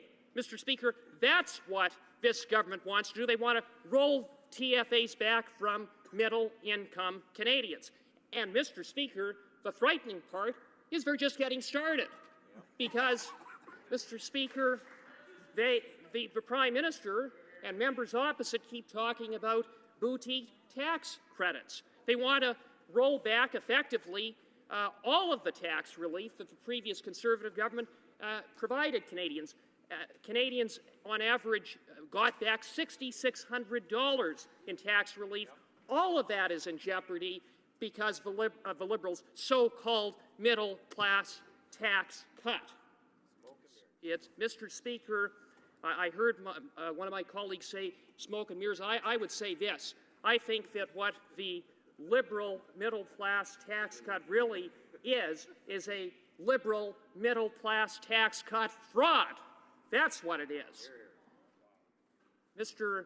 Speaker, the so-called Liberal middle-class tax cut does absolutely nothing in the way of giving back to hard-working Canadians who work every single day to work hard to move ahead. It gives them back absolutely nothing. Mr. Speaker, the so-called Liberal middle-class tax cut does absolutely nothing. In fact, it takes away the opportunity for hard-working Canadians to save and invest. And on top of that, Mr. Speaker, it burdens middle-class Canadians with billions and billions and billions of dollars of additional debt that middle-class Canadians will, in the end, repay. So, Mr. Speaker, it is absolutely essential, it is absolutely imperative for the sake of middle-class Canadians that Bill C-2 be defeated. Questions et commentaires. The honourable member for Kitchener South Hespeler. Thank you, Mr. Speaker, and I thank the honourable member for his speech. It was quite amusing, but I just want to point out a couple things that he said. So he said that Canada thought it was a good idea to vote for the tax cut that lowered for the middle class from 22% down to 20.5%. Well, Mr. Speaker, it was a good idea, and that's what Canadians voted for. That's one. And another thing is he said that he mentioned the word fraud in his statement. Well, I think it's fraud when you give a child benefit plan and then during tax time you claw it back during taxes. So another thing, he mentioned a lot of examples of Tim Hortons and giving, that's all that they can get. With the example of Tim Hortons, where that's the only thing that they can get. Well, I'm going to give you an example of a single mother. If a single mother is earning $45,000 and she is raising 2 children on her own, she will receive, under our child benefit plan, almost $2,000 more than the Conservatives. If she's raising 2 children, Mr. Speaker, she's getting almost $4,000 more, and our plan is tax-free. My question to the honourable member is, does he not see that this is our child benefit plan will help the middle class and help this single mother? Thank you, Mr. Speaker. The honourable member for St. Albert, Edmonton. Mr. Speaker, a Canadian earning $45,000 a year will get zero from the Liberal so-called middle tax cut plan. The fact is we have nothing to learn from members on that side of the House when it comes to giving Canadians tax relief.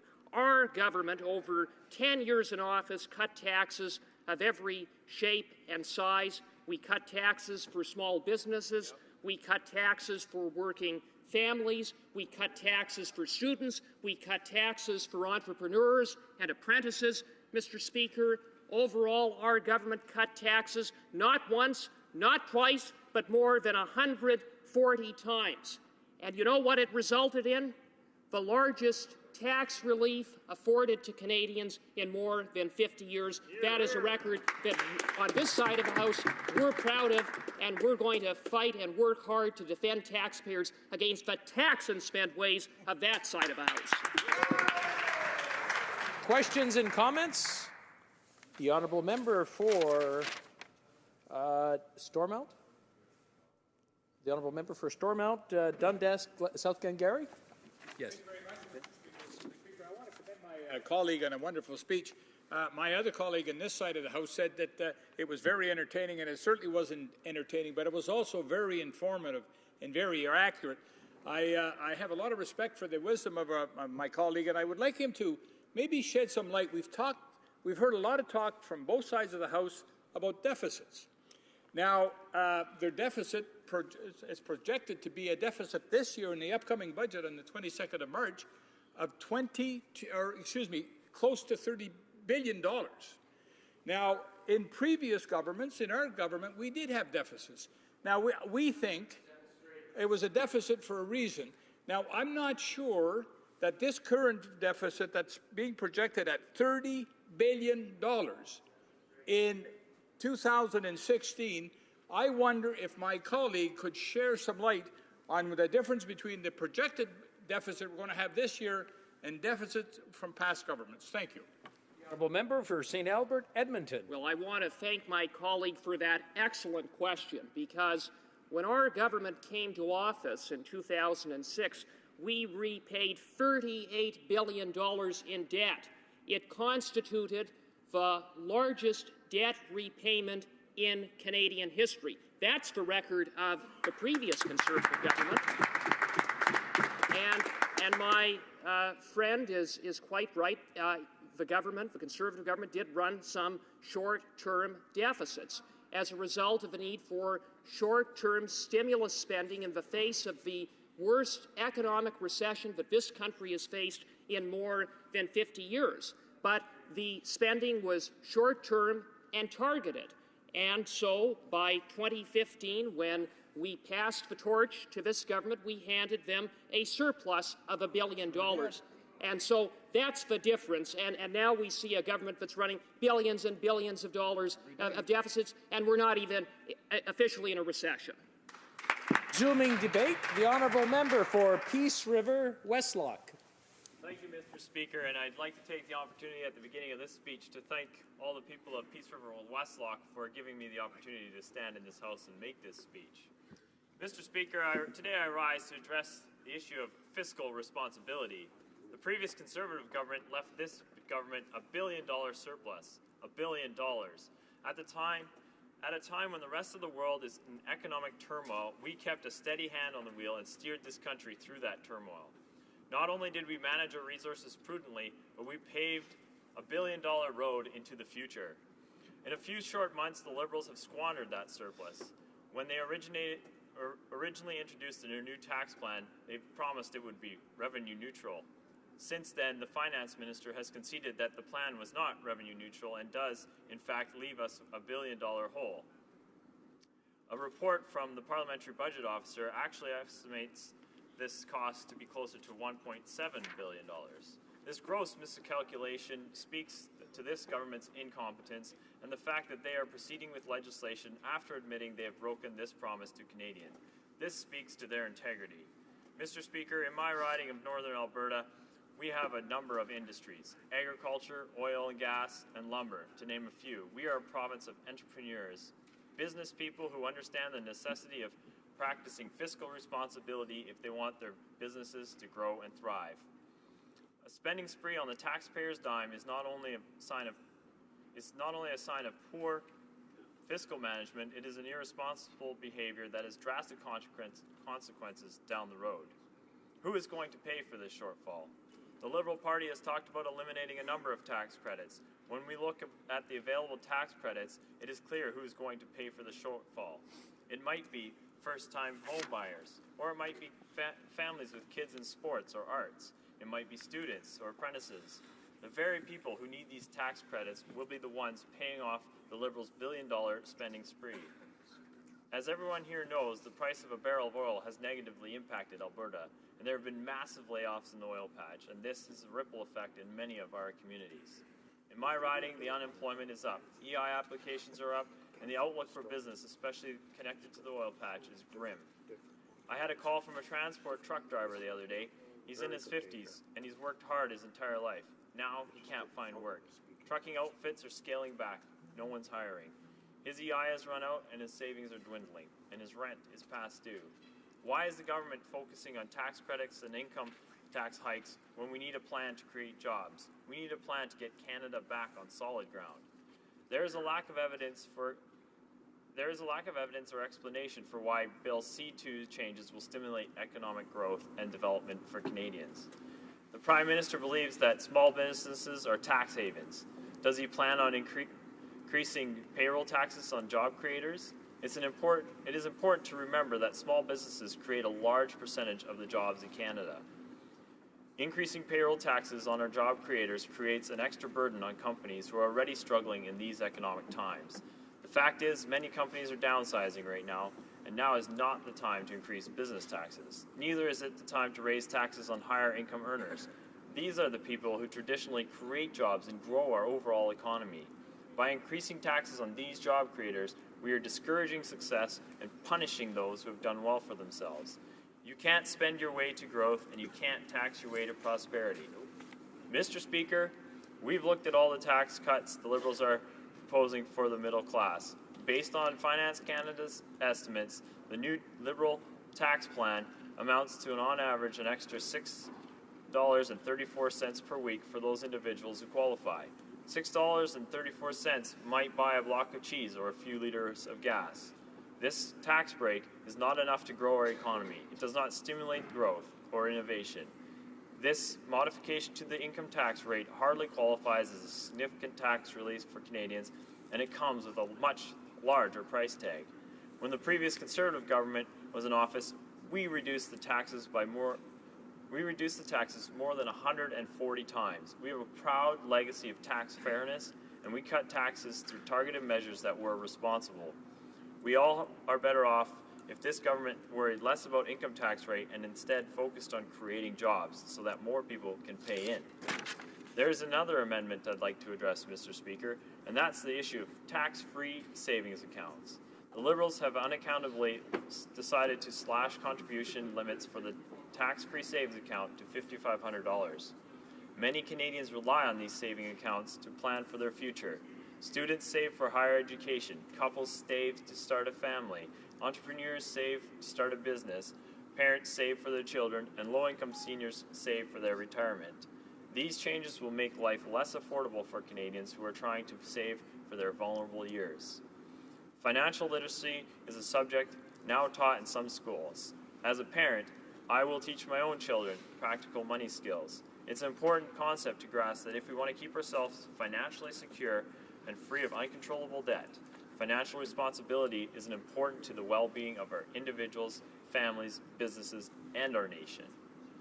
A recent report from the Parliamentary Budget Officer points out that Canadians are taking on uncontrollable levels of debt, and we have the highest debt in the G7 at 171% of our annual income. Households now face overwhelming exposure to negative income and interest rates that will likely become delinquent in their debt payments. Responsible Canadians are looking for a way to save when times are good so that they can be protected. Reducing TFSA contribution limits will reduce the abilities of Canadians to save for their retirement and to protect themselves in economic downturn. TFSAs provide a concrete vehicle for financial independence for Canadians. We should be encouraging responsible saving. Instead, the Liberals are turning a blind eye to financial literacy. They are taking options away for saving and are putting more Canadians at risk. This will translate into a greater burden on all taxpayers to support those who are unable to support themselves. I would like to point out that this future cost to taxpayers is what the Liberals have neglected to calculate. Fiscal responsibility is a fundamental component of good government. The Liberal tax plan, a plan that runs massive and long-term deficits, will burden the taxpayer and leave Canada more vulnerable to sudden economic shocks. Our Conservative caucus will stand up for taxpayers and press this government to approach spending in a responsible manner and to protect against risk, to ensure stability and long-term prosperity. Thank you, Mr. Speaker. Questions and comments? Questions et commentaires. The honourable member for St. John Rothsay. Mr. Speaker, thank you, and thank you, member opposite, for the speech and the delivery style of the speech, Mr. Speaker. But let's get one thing straight. The party opposite holds themselves up, Mr. Speaker, like they're the stewards of the economy. They have all the economic answers for Canada, and nobody else in the country knows what they're doing with respect to economics and the economy. Let's look at the facts. 7 straight deficits, Mr. Speaker. 2 recessions. A country in deficit. And yes, the party opposite likes to play the shell game. Let's throw in the EI surplus. Let's sell the GM stocks. Let's use the rainy day fund. Let's take money that we took from the Veterans Affairs and put it into our budget so we can pretend we have a balanced budget, Mr. Speaker, and we can show a surplus. I mean, Canadians don't believe it. Canadians, Mr. Speaker, we're tired of it. And let's talk about the tax-free savings accounts very quickly, Mr. Speaker. As some of you may know, I'm a business person. I have a hockey background. And, Mr. Speaker, if we had a program with the St. John Sea Dogs that 6.7% of Canadians maximize, Mr. Speaker, 6.7% of Canadians maximize, would we take that program and double it? What kind of economics is that, Mr. Speaker? You could get to 3%. So, Mr. Speaker, I asked the member opposite, will he not concede that Canadians made a choice on October 19th for a progressive party? There is not a progressive bone left in that party. They should call themselves the Regressive Conservative Party, Mr. Speaker. So will the member not agree that Canadians chose real change and real change for the middle class, Mr. Speaker, with the tax cut and the Canada Child benefit? Would he not agree that that is the change that Canadians wanted? Thank you, Mr. Speaker. Honourable member for Peace River Westlawn. Thank you, Mr. Speaker, and I thank the member for the question. He was pointing out the record that we had, and I would say that I agree with him that we had a very good record in that we were the top country in the G7 when it came to weathering out the global recession. So we're proud of our record. We are the Conservative Party of Canada. We will continue to stand up for Canadians, and we were the keepers of our economic fortitude in this country. So I will stand on our record of being the best country in the G7. Thank you, Mr. Speaker. Questions et commentaires. L'honorable député de Rimouski. Questions and comments, the honourable member for Rimouski, Nejet-Temiscouata Basco. Thank you, Mr. Speaker. I won't let him get away with a comment like that. The question that was asked was, how can the Conservatives justify their measure that doubled the tax-free savings account amount? Only 7% of Canadians even hit the ceiling when it was just over $5,000. And that measure is so costly that when the Parliamentary Budget Officer analyzed it, they stated that between the next 20 and 30 years, the measure would cost some 7% of the GDP. And billions of dollars would be abandoned to benefit 7% of the population. We're not talking about abolishing TSFAs, but because Canadians do contribute it. But how can the Conservatives justify that they're the watchdogs and good governors of public finances when they were prepared for such an extremely irresponsible measure, not just for public finances, but for the way it would jeopardize public services that the government needs to provide? If you don't mind, you've got about a minute. Thank you, Mr. Speaker. And my understanding of the tax-free savings account, one of the things that this is something to help our seniors. And one of the ways that this really helped was when a senior sold their home and moved into a long-term care facility, they were able to place money in a tax-free savings account where this money would gain interest from the investments that they made with that money, and then that money would be tax-free. And that was one of the areas where we were very proud to introduce that tax-free savings account. And if it is such a bad idea, why are they not repealing the entire thing instead of just the top 5,000? I would say that let's continue with let's improve it and put 10,000 in there so our seniors can benefit more from this great program. Thank you.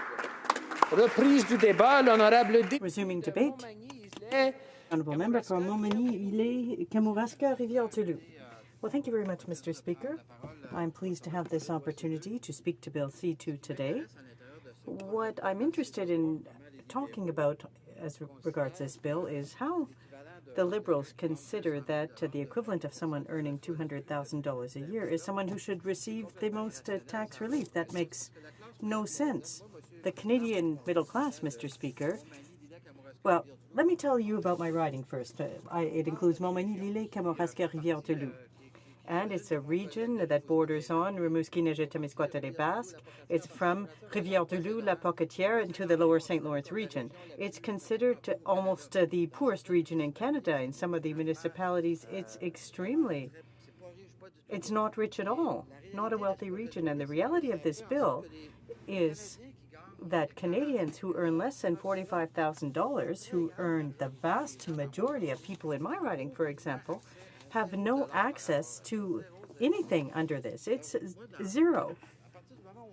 So when policies are put in place to help what they call, and so many people call, but they boast about being the middle class party, the party for the middle class, but most of those people aren't benefiting. They don't earn over $45,000 a year.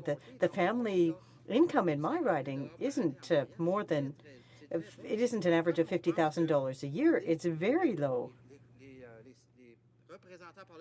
So when parliamentarians like us, we earn $167,000 a year, we're getting an increase. The parliamentary secretaries earn over $200,000. We're not talking about the ministers here, but it's even higher.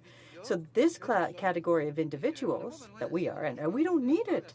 It seems to me that we earn enough money. We don't need that money to justify tax cuts. We're the ones who are going to benefit the most from these tax cuts. And that makes no sense under this bill. Now, I repeat this in my riding. The middle class doesn't earn $70,000 a year. The middle class earns less than $45,000 a year. I'm an entrepreneur myself, Mr. Speaker, and the salaries that I can pay as part of my business in order to continue to invest and to survive as a business, well, we're not at $45,000 a year on average. No, it's not at all that.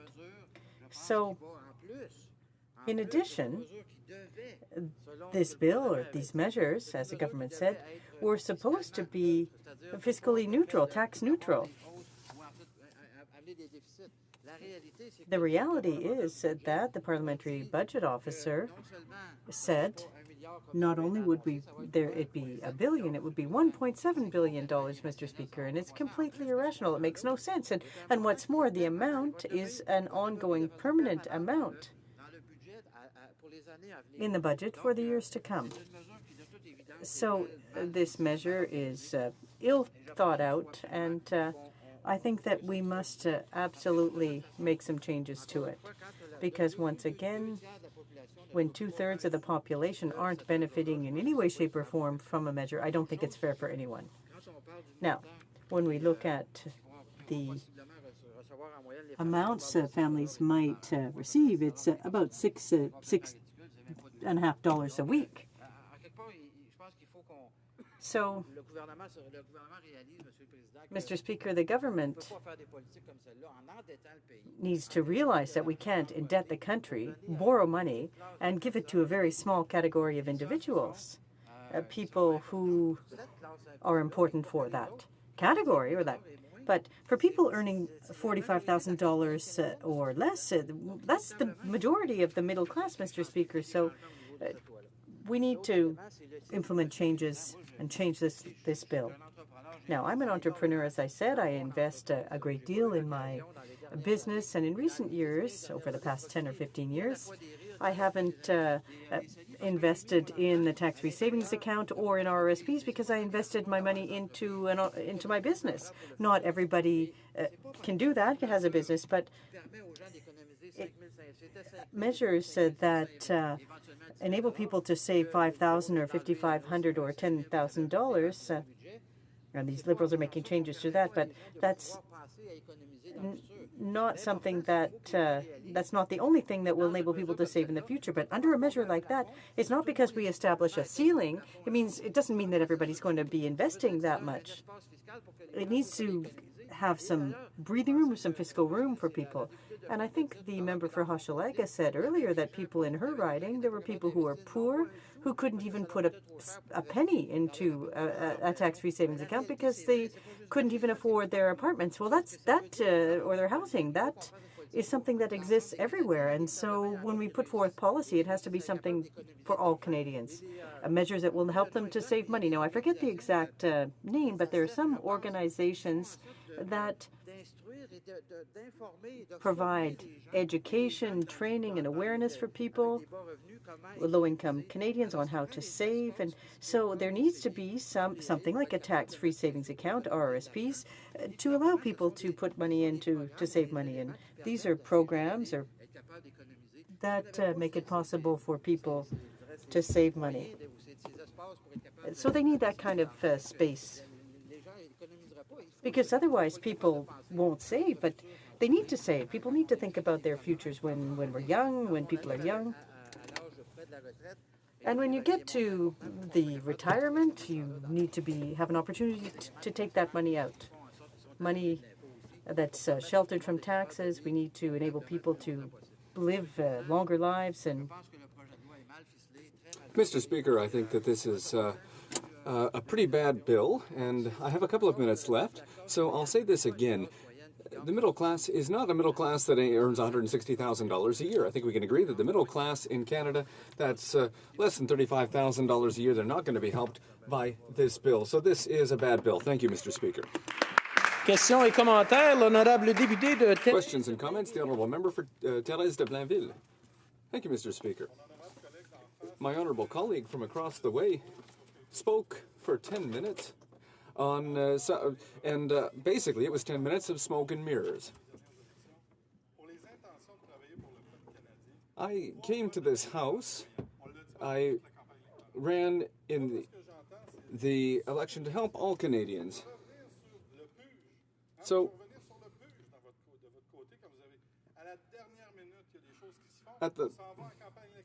your government did things at the last minute, then went to basically what your government did was you brought in a tax cut at the very last minute, just before the election, and then you take that money back when tax time comes around. We want to help people in a concrete way. 9 families out of 10, we want to help them. What are we giving them? Well, we're giving them a tax break, and it's for them 100%. A program that'll help 100% of Canadians, that's not possible. And we don't want to help the richest Canadians. You were the first to give $300 extra a year to those who make $100,000 a year or more. We took that away. So I'm very proud to say that we're making sure that the rubber hits the road. So my question is, who are you working for? Are you working for yourself or your own election, or are you working for the people of Canada? Before going to the answer, I'd like to remind all members that I don't do that much here. All I do is preside over the House. The honourable member for Montmagny, Liselette Kamouraska, Rivière-du-Loup. Mr. Speaker, I hope that my honourable colleague knows how to put the cart and the horse together, because otherwise, well, what he's just said is that, once again, there's a lack of understanding on the other side of what the middle class really is. Mr. Speaker, those who earn less than $45,000 a year won't get 1 cent from this measure. Nada. So, Mr. Speaker, it doesn't make any sense. Here we're talking about $45,000 a year. I'd like to have the member for Rimouski ask me the question for regions like ours where people aren't rich. People need help. All right, we will give the honourable member from Rimouski-Néjet-Témiscouata-Les-Basques the opportunity to ask his question. Well, Mr. Speaker, there were many elements in the member's speech that I agree with, and that's logical because we come from the same part of the country. We face many of the same issues. To respond to the member from across the way who just spoke, there's nothing in this bill about the tax credit for families. With this bill, those who earn over $200,000 a year, they're getting an extra $250 a year. That's the case with this bill. But somebody who earns $45,000 a year or less is going to get nothing. So he says that there's going to be something coming for families. Well, how is that going to help those who don't have kids, those who are single, those seniors who don't earn $45,000 a year? So really, the government is presenting smoke and mirrors with this bill, and they're saying that it benefits the middle class, and that's not the case. So the question for my colleague, but I'll ask the question to my colleague because I can't ask the Liberal member, is what's the definition of the middle class? Is it people who earn $200,000 a year or those who earn $35,000 a year and who are not going to get anything from this tax measure? The honourable member for Montmagny-Lise-Kabarasca-Rivière-du-Loup. Thank you, Mr. Speaker, and I'd like to thank my colleague from Rimouski-Néjet-Témiscouata-Les-Basques. It's rare that I agree with the NDP, let's be honest, but here I'm completely in agreement with him. And we're neighbors, and it's clear that the definition of middle class isn't those who earn more than $200,000 a year. That makes no sense. Those who earn $35,000, $40,000 a year, a family income. That's the range here, not those who get $50,000 or more a year. The middle class is people who earn small amounts of money for their family to survive. And in many ridings, and I'll come back to the question from the member for Hochelaga, these are ridings, even urban ridings, and I represent a rural riding, we face the same issue. People don't earn a lot of money. Families have a hard time making ends meet every month. That's the reality in our ridings, Mr. Speaker, and it's when we create policies, we need to have policies for those people, and that's why we in the Conservatives, we cut the GST twice, Mr. Speaker, from 7 to 6 and 6 to 5%. That's money in the pockets of taxpayers, Mr. Speaker. Reprise du débat. Resuming debate. Is the House ready for the question? The question is as follows. Mr. Morneau, seconded by Ms. Laboutier, moves that Bill C-2, an act to amend the Income Tax Act, be now read a second time and referred to the Standing Committee on Finance. Is it the pleasure of the House to adopt this motion?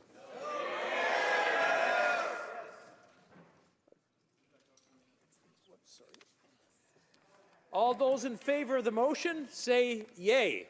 Yay! All those opposed say nay. Nay! In my opinion, the yeas have it. Okay. I'm sorry. Okay. Pursuant to Standing Order 45, the recorded division stands deferred until Monday, March 21st, 2016, at the ordinary hour of daily adjournment. Okay, that's fine. I believe the Honourable Government Whip has a... Mr. Speaker, I think if you would seek it, you would find consent to see the clock at 2:30. Do I have that consent? We see the clock at 2:30. It being 2:30 p.m., the House stands adjourned until Monday, March 21st, 2016 at 11 a.m., pursuant to Standing Order 28-2 and 24-1.